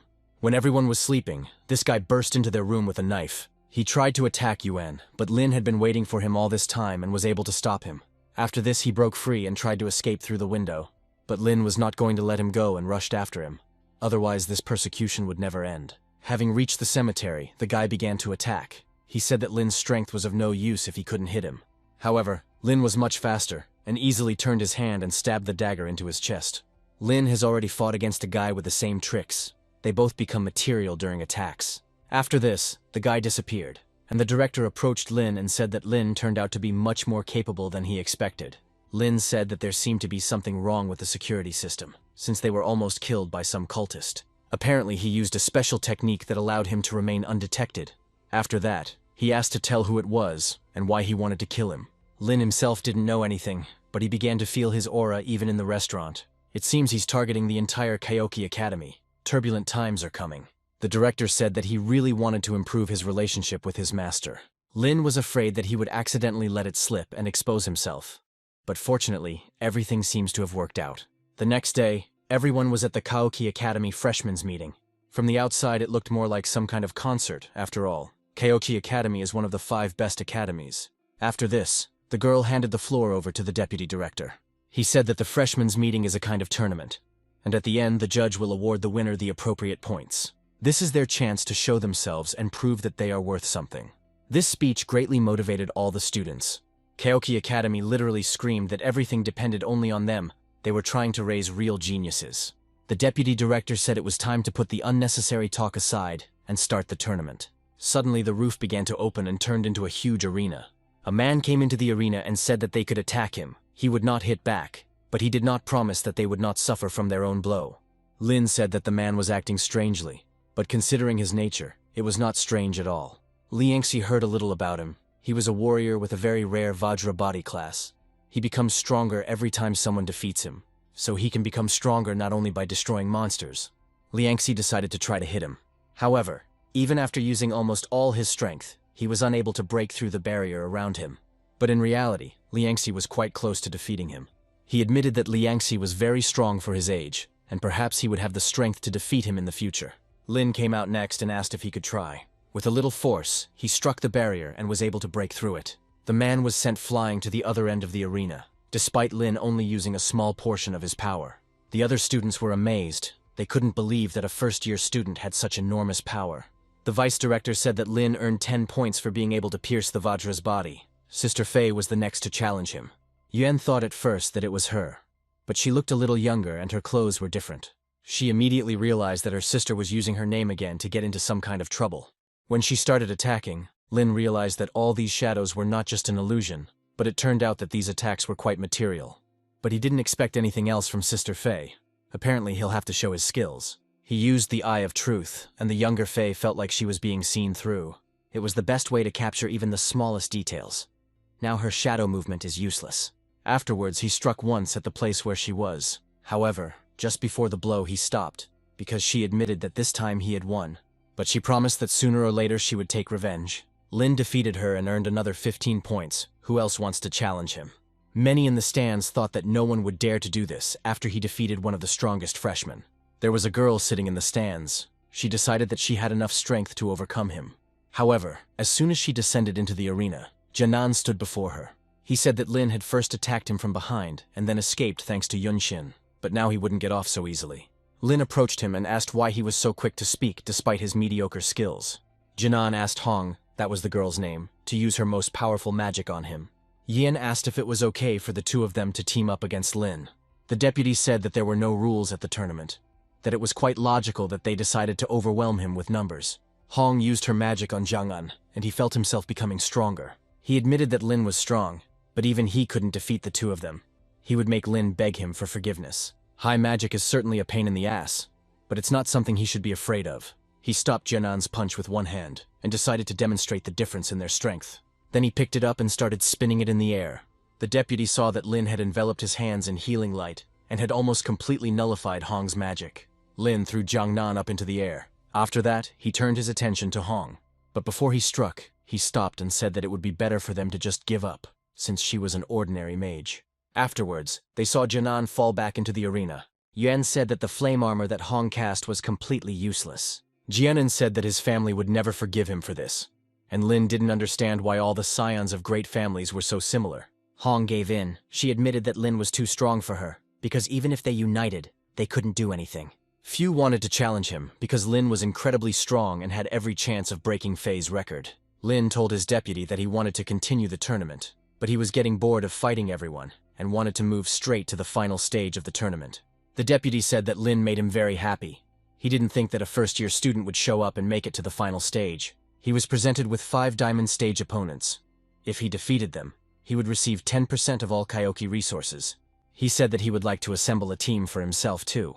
It wasn't prohibited by the rules, but he couldn't assemble a team hastily. He needed to think carefully. Lynn looked at his neighbors and told them to get up into the arena. Liangxi never thought he would be able to participate in the final fight of the tournament, but they were missing one more, and Lynn seemed to have someone in mind. He would prefer to do without the uncontrollable variable. After all, not everyone is eager to see them win. In the crowd he saw Du, if he remembered correctly. She was a mage, and perfectly compensated for the shortcomings of their team. He asked her to come up to the arena, and she was very happy about it. The deputy said that since both teams were ready, the fight could begin. One of the opponents immediately rushed at Lynn, but he easily stopped him.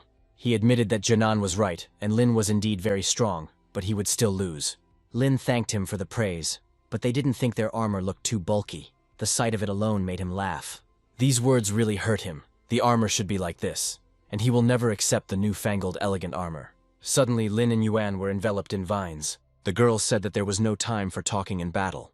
After that, she raised Du and used life magic, summoning monsters. She was surprised that such a small and fragile girl found herself in the tough tournament arena. Liangxi wanted to help her, but another guy stopped him. Du said not to worry about her. She struck the monsters with lightning. The girl said it was nice, but it seemed Du had forgotten that plants don't conduct electricity. However, immediately after that she set them on fire. Thunder magic was just a distraction. Could Du really be a dual attribute mage? But when the plants started attacking again, Du used the barrier. It was the body of the Vajra. Everyone understood that she was the owner of the class of 1,000 changes. Lynn realized that she didn't need to worry about her comrades. They were doing just fine on their own, but they've only just begun, so soon even he will have a hard time. The main attack was ready. Now they were ready to show what the senior students of the academy were capable of. Their stages were much higher, and on top of that, they had been fighting together for a long time. Then Liangxi and Yuan decided to join forces and launch a double attack. But as soon as they attacked, there was a big explosion. Suddenly, a girl who had never fought before appeared in the arena. Lynn kept wondering which of them was the support on the team, but it turns out the girl had been hiding behind the shield the whole time. But this didn't frighten Lynn at all, despite the fact that he was left alone. He attacked the magician and the girl with the shield. The magician immediately used a spell, but it was of no use. Lynn broke through the barrier without any problems. After that, the lianas tied him up, but even that didn't stop him. He tore them out of the ground and began to control them himself. Without any problems, he tied the 2 girls together. Now he only has 2 opponents left, which is not a problem for Lynn at all. He timed the moment perfectly when the support was left defenseless, and then quickly switched to another target. His strength, reflexes, and speed were on a completely different level. Even his rivals didn't expect this from the younger one. Lynn was flattered, but said that without this armor they would be much cooler. This made him even more angry as Lynn dared to laugh at his armor. Lynn didn't even think that he could find his weak spot so easily, and he lost his temper because of a couple of words. After that, Lynn did not wait for the attack and struck first. He easily stopped the attack from both sides, catching the swords with his bare hands. He was a very strong alter and was able to break their weapons without any problem. Afterwards, he healed himself with magic, and it seems that now he has definitely won. He was able to defeat 5 senior students using only his physical strength. Few doubted his strength. Many knew him from the exam, where he also left no chance for his opponents. However, he suddenly felt that someone was watching him. Apparently it was those sectarians. In the evening, everyone sat and had fun in the restaurant, celebrating Lin's absolute victory in the tournament. Liangxi thought he was the richest here, but Lin earned himself a whole bunch of points in one day. After a while, almost everyone got drunk and fell asleep. Only Lin was sober. Suddenly it seemed to him that someone flew past the window. He felt the same as in the arena. Now he became even more curious about who it could be. As he walked through the forest, he felt that he was not alone and was simply waiting to be attacked. When he felt that someone was already behind him, he turned sharply and was ready to strike. But at the last second he saw that it was Faye. She was glad to see him and said that he was as charming as the last time they met. He asked what she was doing there, whether she had decided to see her sister. She said that if her sister saw her, she would immediately rush at her with her fists. Lin was very interested in what happened between them. Faye said that she had been clearing monsters in one dungeon for a whole month and had risen all the way to the 3rd step of the supreme stage. Lin was very surprised by this, because he thought that the dungeon monsters disappeared after being killed. Faye said that Lin was acting like some rich guy who liked to waste money. She explained that the dungeon has a limited number of monsters, but each dungeon has a refresh time for those monsters. If the owners hadn't kicked her out, she could have rocked there until she was old. But they said she had driven them into debt. Suddenly she asked if Lynn had managed to find out her real name during his time at the academy. He said he was a little busy, but it made her angry because the information was out there and he didn't even ask. When she calmed down, she said that her name was Zhuyin, and also added that she had learned about the Lord of the Minotaurs. This is the work of the Blood Moon sect, the largest dark sect in the world. Lynn didn't understand why they were targeting him so much. Yes, he was strong, but not that special. Faye didn't know anything, but recently they had been making more frequent forays and were targeting geniuses. Lynn wasn't the only one they were targeting. Faye simply told Lynn to take care of himself, and he noticed that her expression suddenly darkened. She said that she would have to join the army soon, so today they had to say goodbye. She noticed that he had become a little sad, and asked if he had fallen in love with her. She said she hoped Lynn wouldn't let anyone hurt him, but he replied that everything would be fine, and that he didn't want to leave her a widow. Faye smiled, and only then did he realize what he had said to her. She also told him before leaving to keep an eye on his sister. If she got hurt, Faye would kill him. Lynn caught himself thinking that he missed her, and seemed to be starting to fall in love. The next day, he stood in the assignment hall of Kyoki Academy. There were a lot of people there, but that was not surprising. After all, it is here that students can form teams and take on some quests. They weren't worried at all after all, Lynn was with them. Suddenly some guys walked past them. One of them turned to him. His name was Zhug. He was the winner of the last Hanyun City exam, and he invited Lynn to join them. But he said that he already had a team, and besides, they were too weak for him. Another guy stood up for Zhug and said that their elder had given him this opportunity, and he was turning up his nose, being ungrateful. Lynn didn't like this, and decided he needed to explain it in more detail. But Zhug turned out to be much stronger than the same Jiangnan. He could not be defeated with one blow of his fist. At this time, Director Cao Shu approached them and asked what was going on here. Lynn immediately felt a very strong aura. Shu was at least at the supreme stage. After this, Shu turned to Lynn's team and said that if they wanted to form a team with him, they needed to follow him. Zhu went up to the roof with them. It was the highest watchtower of the academy. The students of Kyoki are its army and deal with all the monsters themselves. Hanyun City has already experienced 3 monster raids, and the academy has done everything in its power to prevent them. But each time the consequences have been tragic. Shu was the overseer of these lands. He observed the behavior of the monsters near the city every day, and recently noticed something. Their movements had changed. Then Lynn asked how they could help him. He said that he placed his hopes for a bright future on them. If they became stronger, then it would be much easier to fight off the monsters. Liangxi said that the director wanted to become their mentor, something that even the 5 great families couldn't afford. Lynn said that as long as he lived, he would do everything he could to protect people from monsters. From now on, their squad will be called observers. He needs them to become stronger as quickly as possible, so he will not feel sorry for them. The next morning they came to take the task Shu had given them. But suddenly the girl asked if they really wanted to take on this task. Lynn asked what was wrong with him, but she suggested that he take a look for himself. Lynn still didn't understand what was wrong. But Liangxi said that this was an A-rank task, which was usually taken by teams where everyone was at least diamond ranked. Apart from Lynn, the rest of their team are just average players. Such tasks require intelligence and ingenuity, not brute force. And the higher the rank, the more points you will be paid. Lynn said that with him they had nothing to worry about, so they could go on their mission without any worries. Manshan County is one of the border counties of the empire. The city itself is located on the top of a mountain, and a defensive wall is built at its foot.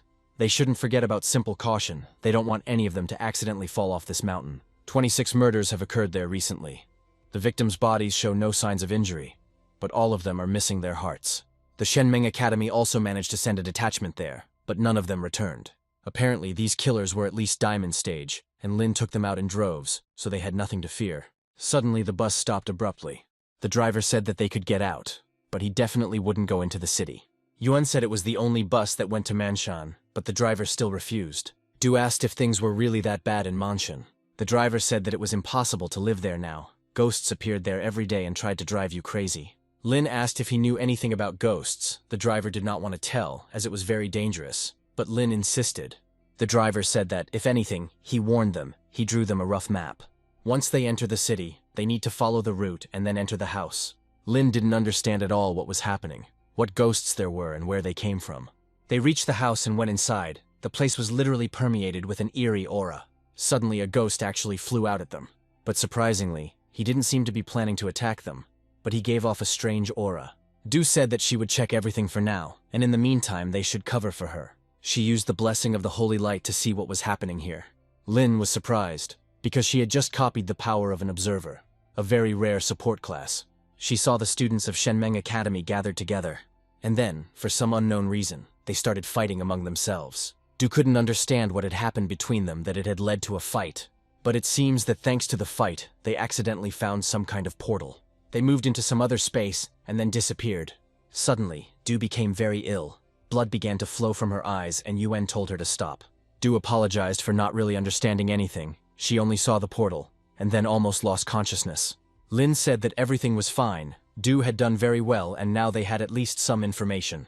After this, Lynn himself used the all-seeing eye. With its help, he was able to find the portal in a few minutes. Having moved there, they found themselves in some very strange place.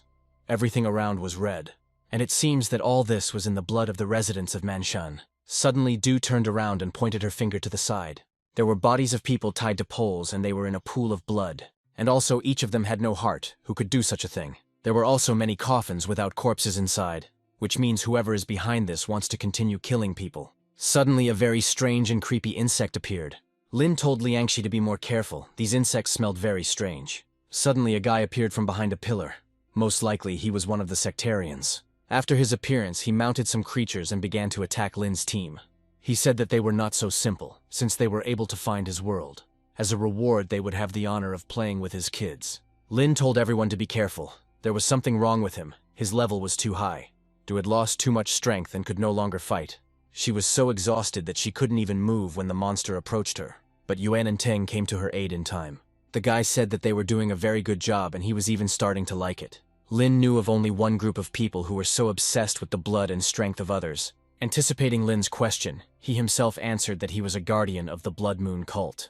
Liangxi knew they couldn't defeat this guy, so he told everyone to run away while he held him back.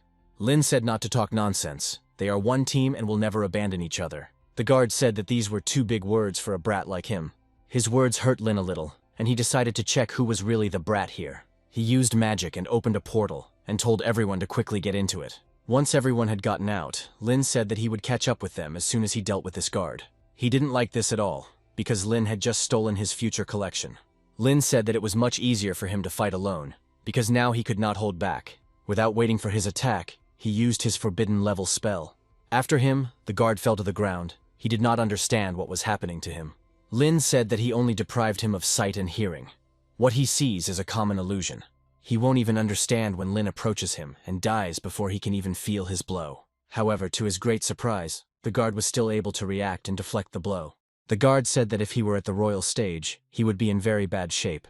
Apparently, he was of the supreme stage, and Lin was wrong to underestimate him. But Lin also greatly surprised the guard. His body alone, in terms of strength and power, was comparable to a king-level master at the peak stage. Lin asked how he could be a supreme stage when his mana reserves were that of a king stage master. It was all thanks to a spell that allowed him to suppress his power for a short time. Now he doesn't even need to do anything. His baby will do everything himself. Lin didn't know what to do. He would be defeated either way. The only thing that will save him is one powerful blow capable of killing the guard. The guard was very amused by this spectacle. He really enjoyed watching Lin's dying efforts. However, it was not that simple. Lin gathered all his strength and struck. Lin wanted to finish the fight with one blow, but the guard foresaw this and parried it. But suddenly he saw that something had happened to his monster. Shu appeared in front of them. He didn't think that on the very first mission they would run into one of the guards of the Blood Moon. The guard said that Shu was too stupid to trust Lin to deal with him.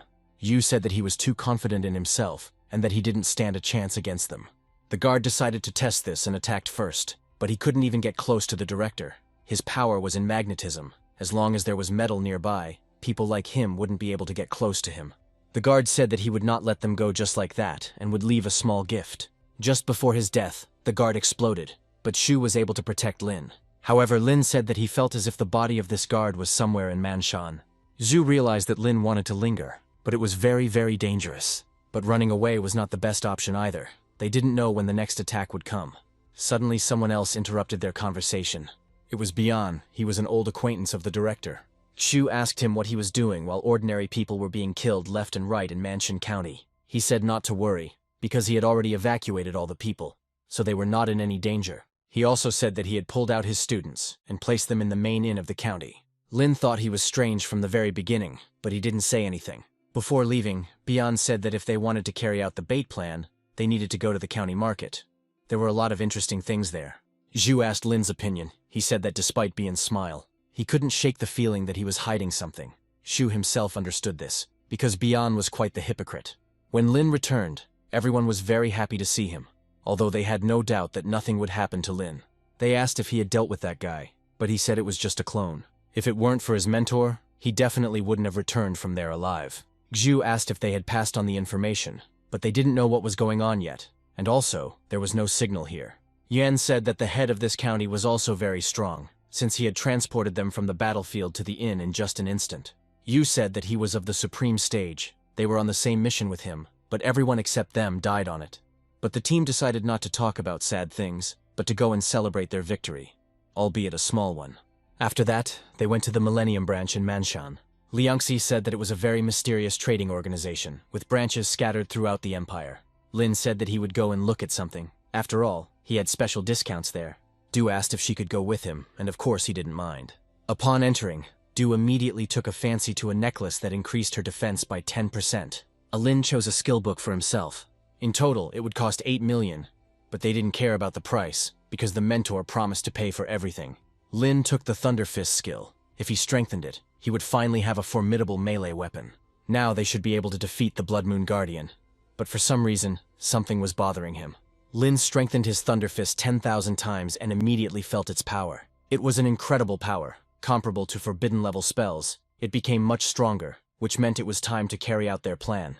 Lin told Du that it was time for them to go back and they left. Shu asked if they were able to find any equipment for themselves. Liangxi said it was difficult to choose just one because the choice was simply huge. Ten took for himself a staff with a powerful magical stone. Xu was glad that they had chosen equipment for themselves. Upon returning, he would ask for their task to be upgraded to a higher level. Xu said that everyone would return except Lin. He would have one more task. Lin walked through the forest and felt that their enemy was already very close. A second later, the forest was filled with monsters from that very guard. He already thought that Lin would not show up, but he still came. Lin was curious about what had interested them so much, but the guard himself didn't know anything. He was simply following orders. He offered him to become his prisoner, but most likely everything will be the other way around. The guard said he knew about their plan, but in truth, the director might have been much less fortunate than Lin. The guard said that Lin became his prisoner as soon as he set foot on the lands of Manshan, and now he cannot escape. Lin didn't talk much and used the thunder area. Lin said the biggest mistake is that he is still underestimated. After this, Bian met with the director, and during the conversation, Shu became convinced that his old friend had joined the Blood Moon cult. He said he did it to speak out against the Empire, which that day, instead of rewarding him, left him this hole. Yu said that he never realized what he had done then, killing his comrades with his own hands for the sake of victory. He still believed that he deserved to enjoy life in the capital, and not shake here because of damn monsters. Shu asked what the Blood Moon cult had promised him that had caused him to sink to such a low. Bian replied that they promised the position of city leader, and the third level of the supreme stage. Yu said that the difference in their strength was too great and he would never win, but he didn't want that. All he has to do is hold back the director while the guard deals with Lin. After this, Shu used a skill and locked Bian in a box where he could hit him without fear of a counterattack. He never thought that he would use this skill against his former comrade again. Now it seemed that everything was over for Bian. He'll just be crushed in this box, and he can't even do anything. At this time, Lin was fighting against the guard, but so far he was not doing well. Suddenly Lin felt a sharp headache. It was as if he had been pierced by something. It was difficult for him to even move. It was blood poisoning. Soon Lin would lose his mind and become a puppet of the Blood Moon. Lin was indeed not in the best situation. His mind was becoming clouded, and his body was no longer obeying him. The Guardian admitted that Lin was quite strong, but his power was nowhere near the level of the cult's secret spells. But the next moment, Shu took Lin and they ran away together, as Shu had lost the battle. Bian ran out of the forest and ordered the guard to catch up with them as quickly as possible. But having reached the cliff, the director and Lin were able to escape. There was no longer any chance to catch up with them. The guard started yelling at Bian for failing to restrain the director, but Shu was badly injured, so they couldn't get far. When they landed, they found themselves in a pack of wolves, but Shu can deal with them without any problems. After a while, he became very ill and began to spit out blood. Lin wanted to help somehow, but the mentor said that he was fine. Lin asked why he lost. Even though Bian was at the supreme stage, Shu should be much stronger. Shu said that Bian could not defeat him, but said that he could harm his disciples. After that, he said that he sent his clone to them, and if he dies, the clone will self-destruct. Shu didn't know whether it was true or not, but he had to check it out. However, in the moment when he was distracted, Bian struck him in the back. Shu was almost paralyzed, but still managed to escape. He apologized to Lynn for dragging him into this war with the Blood Moon cult. But at this time, Bian and the guard had already managed to catch up with them. They were no longer worried at all, because they were confident of their victory. Shu told Bian not to get involved with the Blood Moon, it would end badly for him. Immediately after that, Shu used a forbidden spell. The guard considered him an idiot, because such power would affect him too. The radius of destruction was so huge that they would not have time to escape. Bian tried to stop the meteorite with his spell, but they greatly underestimated the director. His spell was very powerful. The thing was that Lynn was helping the director with his spell. It strengthened allies and weakened enemies. The guard tried to dissuade the director, because then he would die along with his student. But he had one more trump card, a protective spell. When it was all over, the meteorite that fell left a large crater. It seems they have won, and it is time for them to return. But after these words, the director attacks Bian. It turns out that they managed to stop the meteorite and were going to continue the battle. Lynn began to heal his mentor. Bian had already forgotten that he still had an altar class. The guard tried to attack Lynn, but he easily stopped him. But suddenly he noticed that something was wrong with his mana. The guardian said that he had contaminated his mana with his blood, and if he absorbed it, he would become a demon.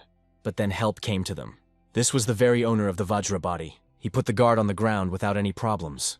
Lin and Shu thanked him for his help. Without him, things would have been difficult for them. Bian began to complain that they were not letting him take back what originally belonged to him. Shu approached him and said that he would never become stronger because of his actions long ago. Bian replied that they would all die sooner or later, and everything would no longer matter. After this, he told the guard that it was time for them to leave, but he decided otherwise. He took Lin and moved with him.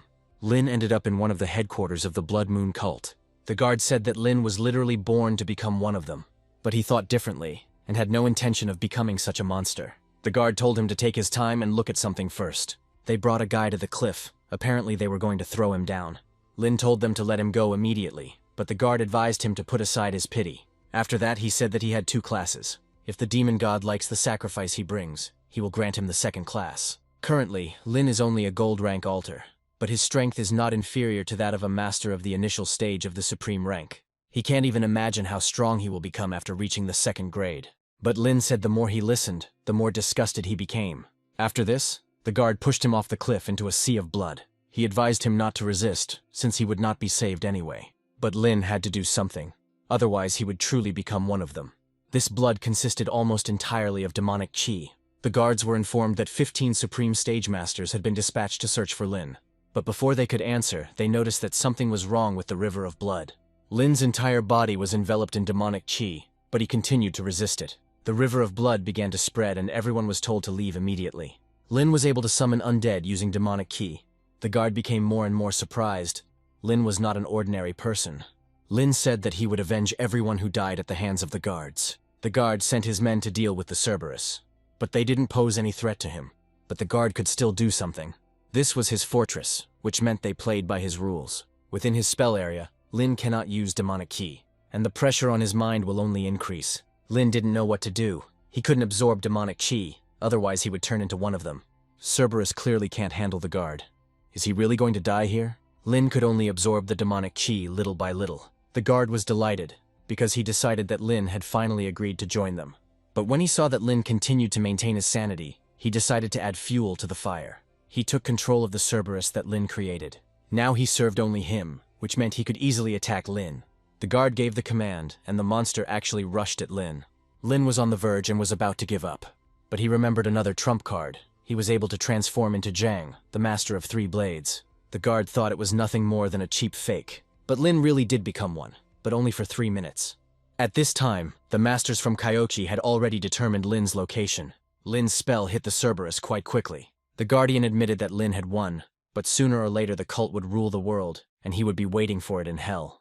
Lin didn't understand how, when he was dying, he could talk such nonsense. When he was about to lose consciousness, help came to him. Shu was very worried about him. While they were taking him out, he still lost consciousness, but he will definitely live. While unconscious, Lin saw something very strange. He saw himself in front of him, only in a different guise. After that, he suddenly woke up. Yuan started shaking him, but Lin said he was going to vomit. Du immediately brought him some porridge. Liangxi asked if he was sure he was okay. Surprisingly, he felt very well. However, there was something inside him that was trying to consume his mind. Yuan said Lynn had been unconscious for a week. Lynn was surprised, because after the battle with Zhang, he only lay there for 1 day. After that, Shu came to him and said that he was very glad that he was okay. The girl asked to leave them for a while. She needed to talk to Lynn. First, she introduced herself. Her name was Qianer. She was very interested in how exactly the guard died. Lynn realized that they had found his body, but they did not believe that he had killed him. Lynn said that he had a magical treasure with him, given to him by his master. He himself didn't really understand anything. Everything happened too quickly. Xu asked her to give him a rest. After all, he had accomplished something that was practically impossible for a student of his level. Coming out of the room, he asked what they thought of Master Lin. Kui said that he was a rather mysterious person, since nothing had been heard about him and no one knew him. Yu said that no matter what he hides, he remains his student. The next day, Lin felt much better. Yuan said that in honor of his recovery, they were inviting him to dinner. When Lin stood in front of the mirror, he felt something. Apparently it was demonic qi. He couldn't let her out, because then they would just lock him up in prison. Luckily, there was a forest nearby, into which he escaped through the window, telling Yuan that he had a stomachache. A huge surge of demonic energy appeared in the middle of the forest. Xu decided that the cult had completely lost its mind, since they were attacking during the day. But Qianer said things might not be that simple. Xu realized that she was hinting at Lin. She didn't say this directly, but it's still worth checking. Sitting in the forest, Lin released demonic energy. When it was all over, he became a demon. He awakened his second class, called Blood Moon Claws. Lin didn't understand why he needed such a class, because if he was noticed, it would be the end for him. While Yuan was waiting for Lin, 3 masters came to him and asked where Lin was. Yuan replied that Lin was in the toilet, and Shu asked him to open the door. Opening it, he saw Lin sitting on the toilet. Shu apologized and quickly left. Lin understood that he had barely made it in time. He needed to go and buy himself something that would suppress his internal qi. However, when he reached the branch, he met Qianer. Lin said that he decided to look for something for himself, but she seemed to suspect him of something. Suddenly, Manager Liu came out and said that he was very glad to see Lin. Qianer asked how they knew each other. Liu said that Lin is one of the guests of honor, and they are always glad to see him. She said that since that was the case, Lin could buy something and she would pay for everything. She said it was for her own benefit, and that someday she would need help too. He said that if anything happened, he wouldn't let her down. After that, she said goodbye and left. Lin understood that she suspected something, but was waiting for him to reveal himself. The Qianer family reported that the Ma family had indeed encountered a powerful master near the Lin family's house. She understood that Lin was very unusual and really wanted to know everything. She asked to destroy all information, no one should see it. At this time, Lin was already asking Liu if he had what he needed. Liu said it was a pretty rare item, but Millennium had everything. He presented him with an artifact that met all the requirements. An epic-level starstone that can suppress a large amount of qi. Lin bought it for 50 million and immediately improved it. After that, he said goodbye to Liu and left. Now, after the improvement, the artifact completely suppressed qi. The cult has already received a report about the death of one of the guards. The master said not to touch Lin for now and just continue to observe. The guy said he would do everything as needed. Now no one will be able to find out that Lin is connected to the cult. Suddenly he met his team, and they thought he was on a date with Qianer. Lin tried to explain everything, but no one listened to him. They just pounced on him and started hitting him, as a joke, of course. Suddenly, Sister Fei came up to them and said that she didn't expect to see Lin in such a deplorable state. Liangxi asked her what she meant, but she didn't answer. Yuan said that she had a very bad character, not like her sister. But as soon as he finished speaking, the younger Fei rushed at him. Lin stopped her and asked why she was reacting to her sister like that. She said that her sister was a traitor who had rejected her family. Their conversation was interrupted by a guy who said that he had a new task for them. This time it won't be so dangerous. Moreover, he will personally supervise the task, so there will be no problems. People defended the wall, shooting back at the monsters. Border wall fighters do this all the time, and it all depends on teamwork. All they have to do on the mission is destroy 3 small groups of monsters. They will split into groups of 2 and go on a cleanup mission. The next day they split up and Lin was teamed with Du. She said that a pack of wolves was waiting for them ahead, but they were weak, so she would deal with them herself. And indeed, she did it very well. She destroyed the wolves one after another without any problems. But suddenly another one attacked her, which she did not expect. Lin helped her deal with it. He said that she switches between magic very well and it's just amazing. But suddenly she noticed that the wolves began to run away. Usually wolves run to their den, but now they headed towards the snake turtles. Lin said that they had no time to think, and taking her hand, ran. The snake turtles were looked after by the youngest Fei and Xiaoge. They also did very well, but due to carelessness, the younger Fei was still injured. Xiaoge was distracted and was also hit. Xiaoge said that she was ready to die if only to save her captain. But Lin came to their aid just then. He asked if some snake turtles had caused her problems. Du asked him not to stir up a fight and just sort things out with them.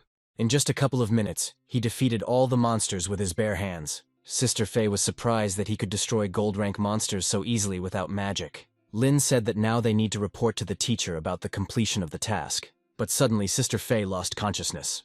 Lin decided that his healing spell could help her. After all, he was an altar. Xiaoge asked why she wasn't getting better. Lin himself didn't understand, so they urgently needed to call the teacher. Half an hour later, he was already with them. He said there was something circulating around her heart, and that her life was in danger. Medicine in the borderlands is not so advanced, so it needed to be moved to the city as quickly as possible. The teacher said that something strange was happening with the monsters, because initially they were silver rank. He asked Du and Xiaoge to stay and help defend the wall. He really hoped that everything would be okay with the younger Fei, but he didn't have a very good feeling about it. Lin ran to the doctor and said that they urgently needed help. He immediately told us to prepare the operating room. Lin hoped that everything would be fine, otherwise how would he be able to look Fei in the eyes? After the operation, the doctor said that everything was fine with her now. However, this was a very dangerous phenomenon. She was infected with heartworms, which were harmless until the cult made them deadly. It turns out that the monsters have become stronger thanks to these parasites. Younger Fei woke up and said that they urgently needed to get to the borderland. Lin tried to dissuade her since she had just had surgery, but she insisted. At the hospital, Yunshin approached them and said that she had been nearby. Lin said that they urgently needed to report the situation to the academy and return to the borderland.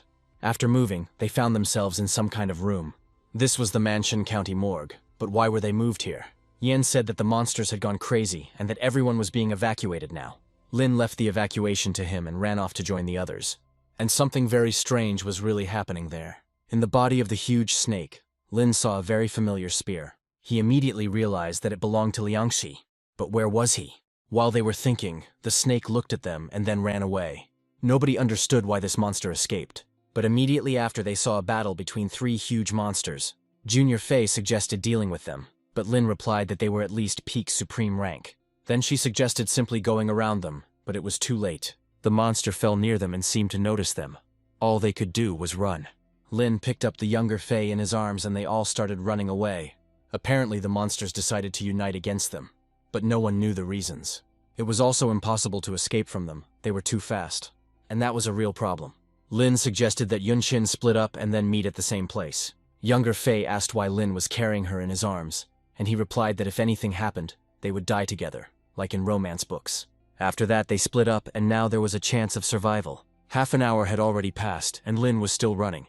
Suddenly he saw a cave and decided that they could wait there. Afterwards, he and the younger Fei jumped down, and it seemed to help. The monsters lost sight of them. Lin knew he could defeat them with forbidden-level spells, but he wasn't alone. Suddenly someone approached them from behind. After that they started to fall somewhere. After some time they fell and found themselves somewhere in the depths of the cave. Suddenly, the younger Fei realized that their teacher was standing in front of her. She started shaking Lin, and she did it with such force that he felt sick. The teacher asked her if everything was okay with her wound. She said that the doctors removed the parasite and now everything is normal. And Lin asked what happened here. He said that they appeared out of nowhere and he had to fight them alone. However, when other monsters began to arrive, he decided to retreat. But on the way I again came across high-ranking monsters. That's why he decided to wait here, and then he met them. Lin said that Yunshin was with them. They separated from her to escape from the monsters. They agreed to meet at the same place where they separated. Lin said that he needed to go and find her, and the teacher decided to go with him. But Lin said that they would be easy prey for them, so it would be easier if he went alone. The teacher agreed, but told him to return before nightfall, regardless of whether he found her or not. Once outside, he used the all-seeing eye to quickly find Yunshin, but it showed that her tracks ended here. Lin began to scream and call her, but she did not respond. Walking a little further, he found her sleeping under a tree. She said she had set up a barrier to warn her of danger, but he didn't react to Lin, since he didn't wish her any harm. He said that he had found a teacher and they needed to return to him. By the time they walked, it was already dark. They had to be very careful because there were still monsters out there somewhere. But suddenly Lin stopped. He had a very bad feeling. Using the all-seeing eye, he saw monsters at the entrance to the cave, and also the teachers with the younger Fei, who were also surrounded by monsters. After that, they rushed to help them as fast as they could. Having reached the cave, Lynn easily repelled the monsters, and Yunshin was even more surprised by his strength. But besides the monsters, the teacher and the younger Fae were threatened by someone else. At this time, Lynn and Yunshin had already arrived. The teacher told them to run away, because their opponent was a peak supreme stage master. They were no match for him. After this, the teacher was mortally wounded and died almost immediately. Younger Fae tried to catch him, but it was already pointless. She was very angry and determined to finish off this master. But Lin came up from behind and turned it on. He did the same with Yunshin and carefully placed the girls aside. His opponent didn't understand why he did this, but Lin replied that he did not want them to see him kill him. This made him laugh really hard. He couldn't even imagine how easy it was for the boy to hurt him. Their master asked them not to touch Lin, but since he came himself, it was a sign. Lin asked if he was afraid that his master would knock the wind out of him. He said that he controls everything within a radius of 5 kilometers. No matter how strong his master is, he will not do anything to him. Lin said that he still had no intention of surrendering to the ordinary 6 of the Blood Moon cult. These words deeply hurt the guard. Lin continued to say that they were simply expendable for the cult. Suddenly the guard thought that Lin was just stalling for time so that his master could arrive. But even so, they would not win. Since he was so confident of his victory, Lin asked him to introduce himself. His name was Dan, he was a tiger spirit. After that, he immediately rushed at Lin with the intention of killing. However, he easily pushed himself off and began to run away from the caves. This was necessary in order not to accidentally touch the girls. When Lin stopped, Dan asked if he really thought he had a chance against him. But Lin simply moved away to a sufficient distance so as not to harm anyone. The next moment, he was already using his Thunder Fist. Dan didn't understand where the Golden Stage altar got such power from. He felt that he had the strength of at least a master of the highest rank. Dan's spells were already familiar to Lin, since he had them himself. Their blows collided, and Lin was no less effective than his opponent. Dan admitted that Lin was indeed strong. He didn't even think that he actually possessed forbidden spells. He also realized that it was he who killed the previous guard, and not some master. Lin was very amazing. No altar could do that. This is probably why their lord was so interested in him. Now Dan wanted to personally find out all the secrets hidden in Lin's body. At this moment, Lin decided not to hold back and activate his second form. Now he was determined to kill Dan. Dan didn't understand where such a terrifying aura came from. He attacked Lin, but he easily repelled his attack. But the attack was actually quite dangerous. Dan couldn't understand how Lin activated the spell that only cult members could use. But from Lin's appearance, everything was clear. Dan asked if Lin had already joined their cult, but he replied that their cult was of no use to anyone, and that they were not the only ones who could wield these spells. But Dan already knew too much, so he couldn't be left alive. But Dan couldn't calm down and began calling Lin a real genius. In all the history of their cult, they have never had such a talented follower. He began to persuade Lin to join them, since he had no place among ordinary people. But Lin still considered the cult a bunch of pathetic bastards. These words deeply hurt Dan. He considered cult to be true perfection. After that, he promised to tell everyone Lin's secret. Then he would definitely crawl to them. But in that case, Lin had no choice but to finish him off. He had already spent more time than he had planned. In his demon form, his strength and speed increased exponentially. Now he was several times stronger than Dan and could deal with him. But with each passing second, it became more and more difficult for Lin to maintain his sanity. Now Lin looked more like a cult follower than Dan. He knocked his weapon away and sank his teeth into his flesh. He was ready to bite him to death. But after tearing off the first piece, he spat it out in disgust. Since he couldn't eat him, the only thing left to do was kill him right now. But a huge monster prevented Danya from escaping. It was a royal python of the highest level of supreme rank. Upon seeing Lin, he immediately threw him aside and then moved on to Dan. After a while, Lin woke up. He didn't expect the python to be so strong. If it weren't for his support spell, he definitely wouldn't have survived this. Afterwards, he found the younger one, Yunshin, and the lifeless body of the teacher. Lin said that they needed to leave as soon as possible. For their sake, the teacher sacrificed his life. He could not allow his sacrifice to be in vain. There was a royal python roaming nearby, so they couldn't take the teacher's body and had to bury it right here. The monster could find the others at any second and crush them. Meanwhile, the others continued to fight the monsters. Suddenly, Du ran out and said that they needed to escape as quickly as possible. She saw someone fighting a huge python. Dan tried to call his elder to report all the information to him. Suddenly he appeared and began to scold Dan for bringing this python here. Dan knelt down and begged not to tell the ruler anything. The elder said that he would detain the python, and Dan would report everything to the ruler in the meantime. The python really exhausted Dan, and he was glad that the elder saved him. But Liangxi and the others stood in his way. He introduced himself and said that he was Kaochi's student. Hearing this, Dan laughed and said that he could do to them the same thing as he did to their teacher. Or to be more precise, to kill. Lynn watched everything and was very scared that his friends were fighting with Dan. He needed to help them as soon as possible. Lynn said that there were no monsters nearby, and instructed them to pass on all the information to the management. And at this time he will look for Liangxi and the others. Dan is too strong, so they can't handle it themselves. After he left, the younger Faye said that she had some business left to do, and would be back soon. Afterwards, she called someone and asked him to fulfill one request. Dan had already dealt with almost everyone. He was about to finish off Du, but he was stopped. He was stopped by Lynn in a different guise. After that, he used revival magic. With this, he was able to bring back to life everyone who was on the verge of death. He asked not to thank him and to leave here as soon as possible. Dan said that he would never let them go in his life. He decided to start with Lynn, as he thought he only had support magic. He didn't even doubt his victory. But Lynn took out a sword and used it very well. Dan was furious. He wanted to know everything about this master. But suddenly a third one joined their battle. Lynn instantly felt the murderous aura and the already familiar skill.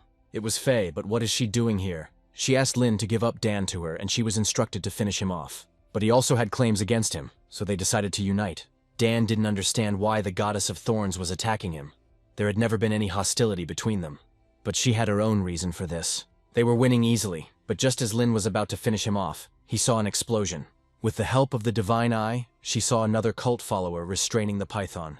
And also the python's venom was too powerful. Ordinary people could not withstand it. It looks like Lynn will have to take risks again. Lynn said that the hardest part was over, and Faye herself would be able to finish off Dan. She tried to say something to him, but he quickly left. Just at the moment when the python could have been killed, Lynn came. He stopped the attack and saved the monster. After that, he said to introduce himself. His name was Lee. Lynn approached the python and offered to join forces with him. Python didn't say anything, but his behavior made it clear that he agreed. This made Lee very angry, and he had no intention of holding back.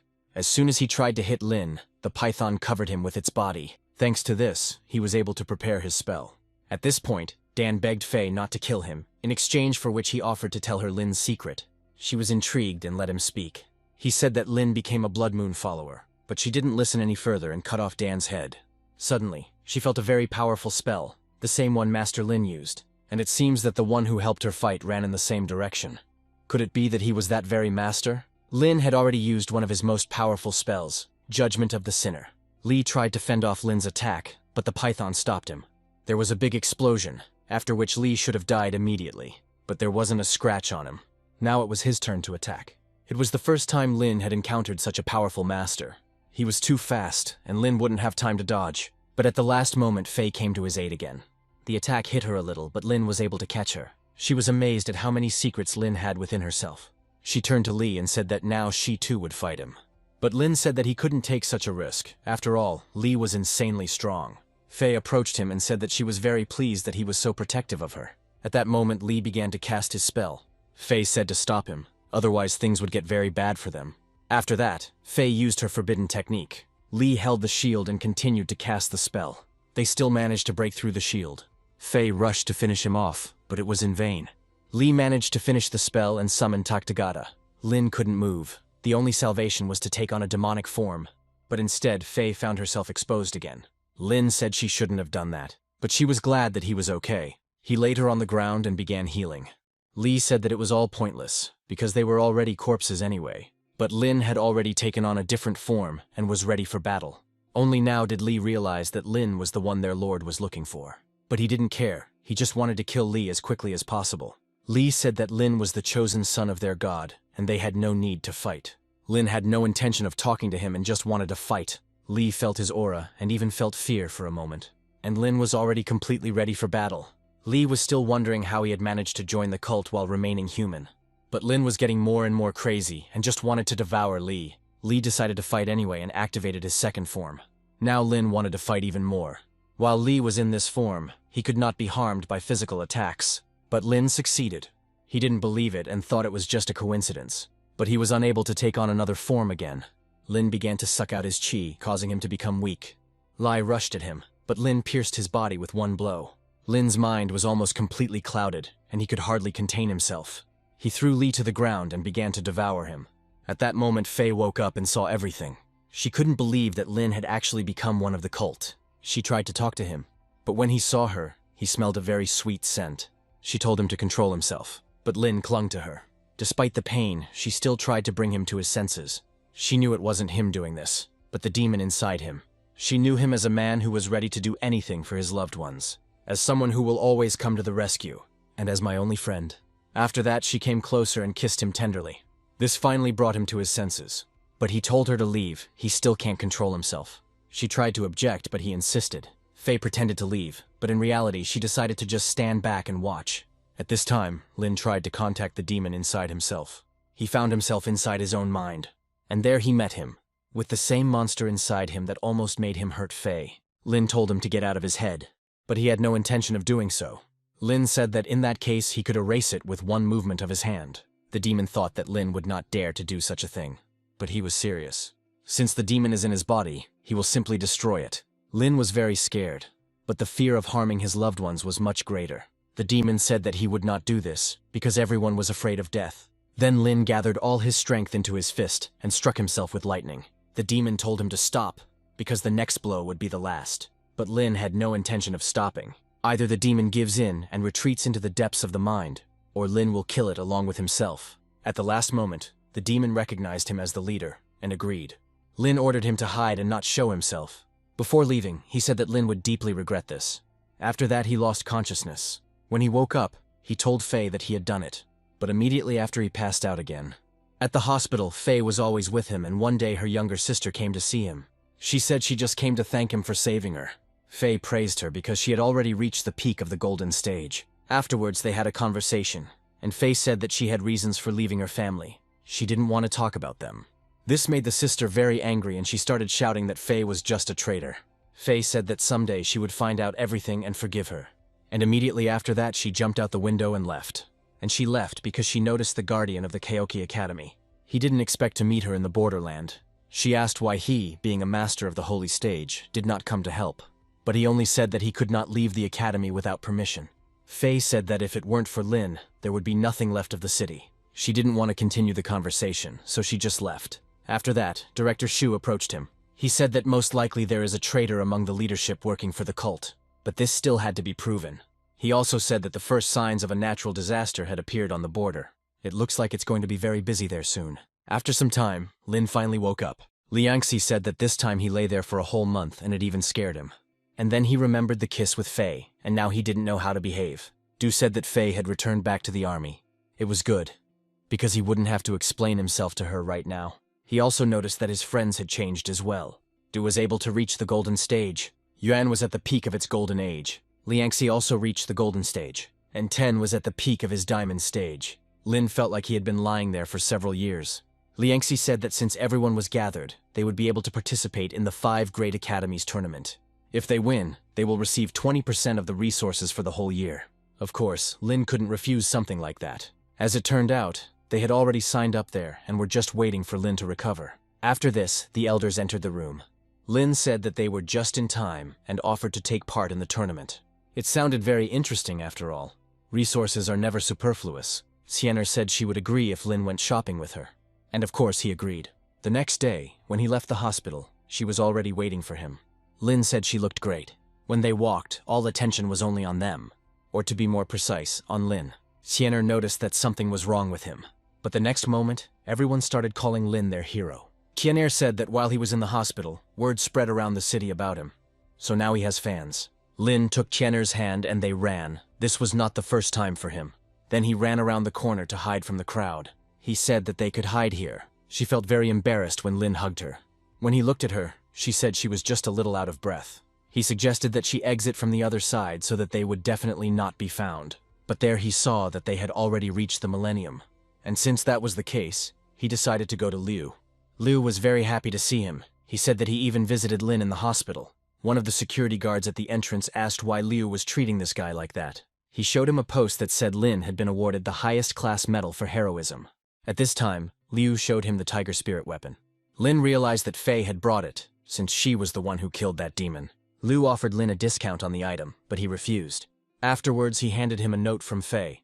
An anomaly appeared at the site of their battle with Li. Liu said that Faye gave it to him about a month ago. This was bad, because a natural disaster could break out there any day now. The next day, Lynn, in the guise of a master, already headed there. With the help of the divine eye, he immediately found this place. Luckily, the natural disaster had not yet appeared, and he could take the source. But as soon as he jumped, he heard voices. Apparently, he was not the only one who knew about this source. Lynn felt a very strong aura. As it turned out, the girl wanted to get a source for her brother. He was an alter and wanted to reach Lynn's level. Then her master used a spell and accelerated the development of the natural disaster. Lynn was a little scared at first. And then I saw that very source. He had no intention of sharing it with anyone. At this time, the fluctuations in magical power had already been reported to the administration.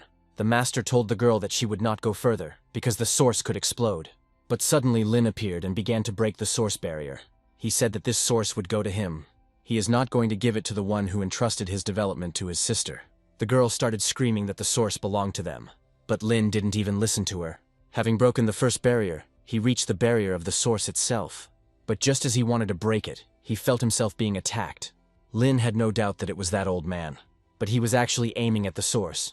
Then Lynn began to defend him with all his might. The old man immediately realized that this was a forbidden level spell.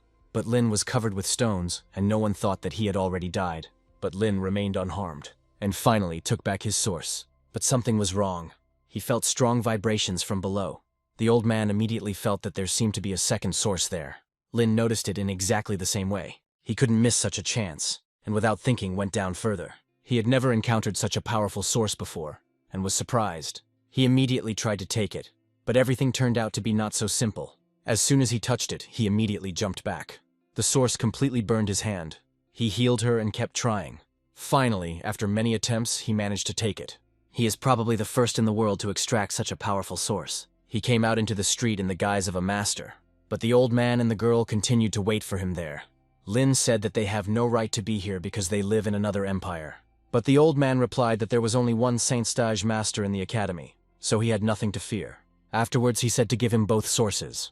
Lynn had no intention of giving anything up, but there was no point in fighting the saint either. Instead, he used the shadow area and disappeared. The spell was so powerful that the old man could not detect its aura. He told the girl to try to find him herself. She possessed the Eye of Truth, a very rare spell. But even so, she only noticed a trace where Lynn had disappeared. It felt like he never left. All this time, Lynn hid his aura with the necklace. But because of the girl, the old man guessed everything and hit Lynn. He said that he didn't want to cripple Lynn, but simply wanted to take the sources.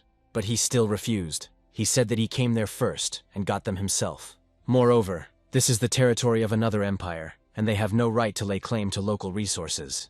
Then the old man said that he would beat Lynn until he gave everything back. The old man was much stronger, and Lynn only defended himself. From time to time he managed to heal. The old man said that Lynn was quite strong, but he was no match for him. He once again told Lynn to give up the sources amicably, but as expected, he had no intention of doing so. But just as Lynn wanted to use the demon form, the guardian appeared. The old man told him that he would simply take the springs and leave. Lynn was very lucky, because if he had changed his form, he would have had to fight two saints at once. The guardian said that a resident of another empire has no rights in this territory. If he doesn't want his student to be hunted, he should leave right now. The guardian said that he would not allow anyone to harm the one who almost single-handedly defeated Lee. It was to Lynn's advantage that he was mistaken for that master. Hearing this, the old man decided to leave. The student asked if they were just going to leave. The old man answered her that the keeper would not throw words around, and that she could indeed be hunted. Lynn was surprised that he just left. After this, the keeper thanked him for saving the city and Lynn left. When he returned back, he saw the younger Faye. She said that she came to meet him. She said she had something to talk to him about, and then very shyly she thanked him for saving her. He said that anyone would do the same, after which she quickly ran away. He behaved very strangely, but it seemed Lynn understood everything. She also understood everything, but did not want to accept that she had fallen in love. 2 weeks later, the qualifying stage of the tournament took place. The teams stood and waited for the referee to speak. Yuan said that the 4 of them were doing well, so Lynn would not participate. One of their teams started shouting that they were too big for their boots. Everything was as usual. The conversation didn't go well from the very beginning. When the fight started, Lynn decided to just stand aside. 3 of them immediately headed towards him. But before that, they need to go through Du, and also through Liangxi. Tenu got the weakest opponent, so he didn't even strain himself. Yuan fought in his own style, but even at that speed he was caught. After this, their captain headed towards Lynn. Now it's time to end their long-standing feud. Lynn didn't want to fight, but now he couldn't hold back anymore. If he can withstand one blow, Lynn will admit defeat. He said that this time Lynn would answer for his words. But a second later, he was lying unconscious. His team just stood and watched. Lynn asked if they would continue without the captain, and they of course refused. Lynn didn't want to interfere, but that's how it turned out. During the break, the keeper congratulated Lynn and said that there would be a very good reward in personal battles. Lynn was very curious to see if this would be the source, but the keeper said nothing more. The final of the single battles has arrived. They announced that the main prize would be a spring. Lynn was surprised that the keeper was telling the truth.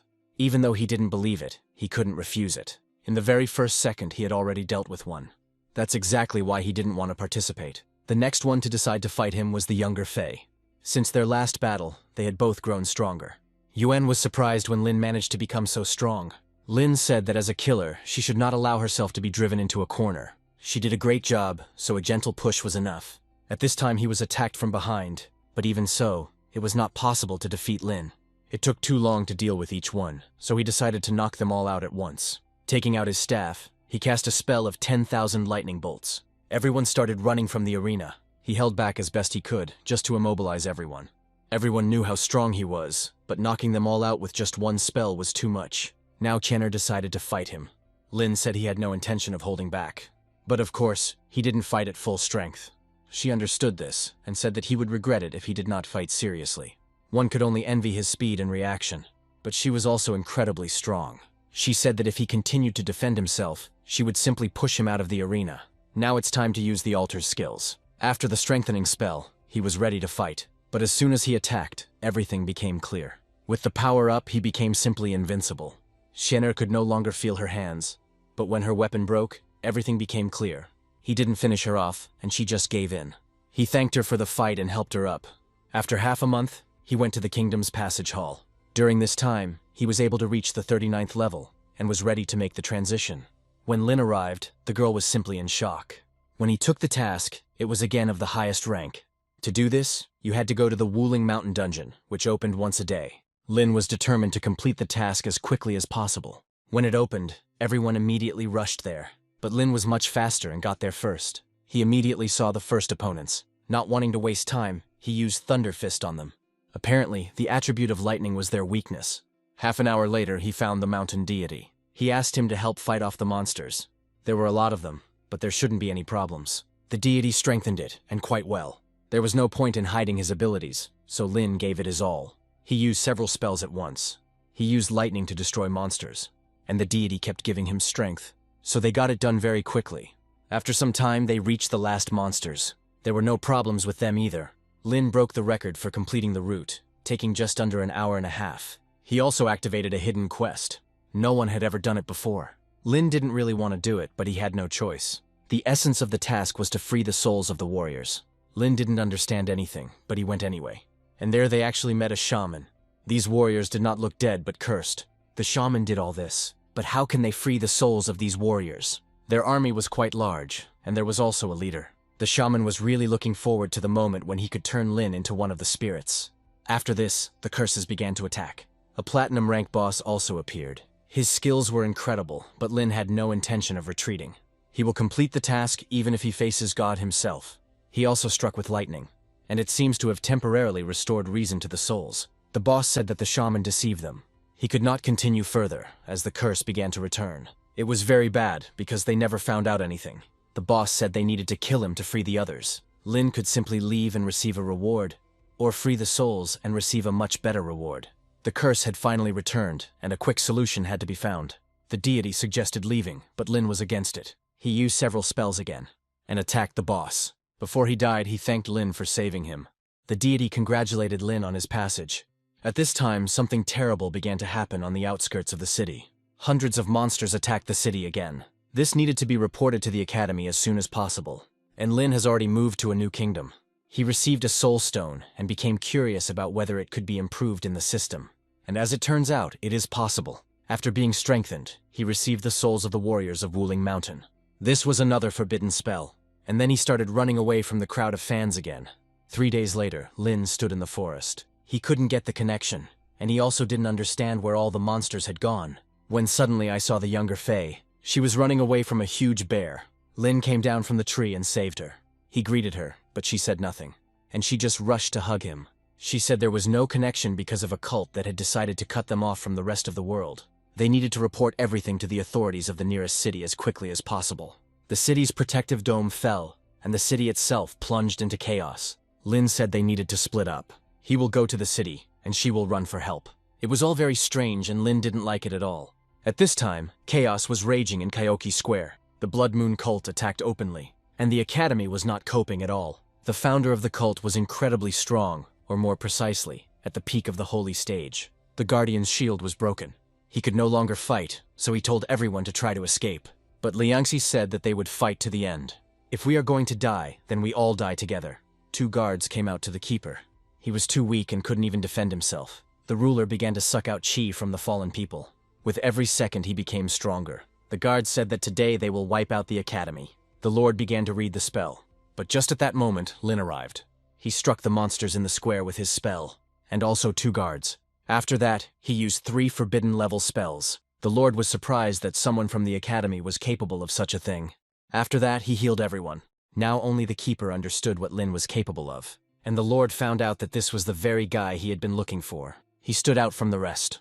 Lynn immediately felt the power of the ruler. But suddenly he began to raise his monsters. They were much stronger than the academy students. This was a big problem. Lynn had a plan, but the Lord stopped it. He attacked Lynn so quickly that he didn't have time to react. All he could do was block the attack. Liangxi joined in and began to help Lynn. Then he decided to try out his new spell. He summoned an army of undead. The Lord did not understand where he got the summoning spell from. This army will be able to deal with monsters without any problems. The other students also began to exterminate animals. While everyone stood in shock, the keeper realized that the mysterious master was Lynn. The ruler decided to speed up the battle and suggested enjoying the spectacle.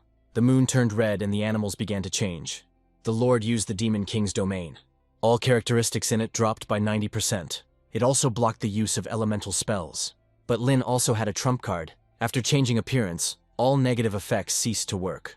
Now even breathing has become easier. But even one blow from the Lord took away too much HP.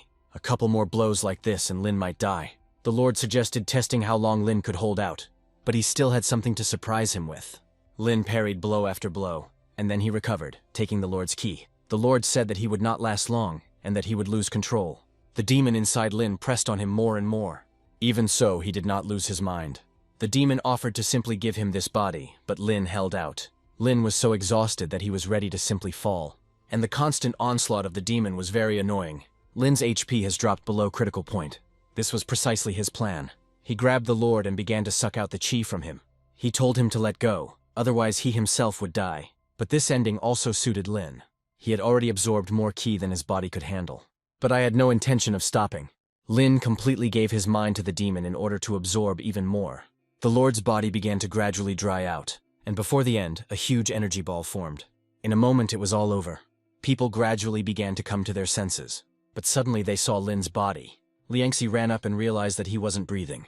No one understood anything, where the ruler had gone, how it all ended, and what had happened to Lynn. Suddenly his heart started beating. He told Liangxi to stop wiping her snot on him. Lynn was with them again. After this, I could no longer contain my emotions. Everyone thanked Lynn and bounced him in their arms. It was then that the ascent of the only altar of holy rank in history began. On that day, he rid the world of the Blood Moon cult and saved the Kyoki Academy. And legends about him live in the hearts of people to this day.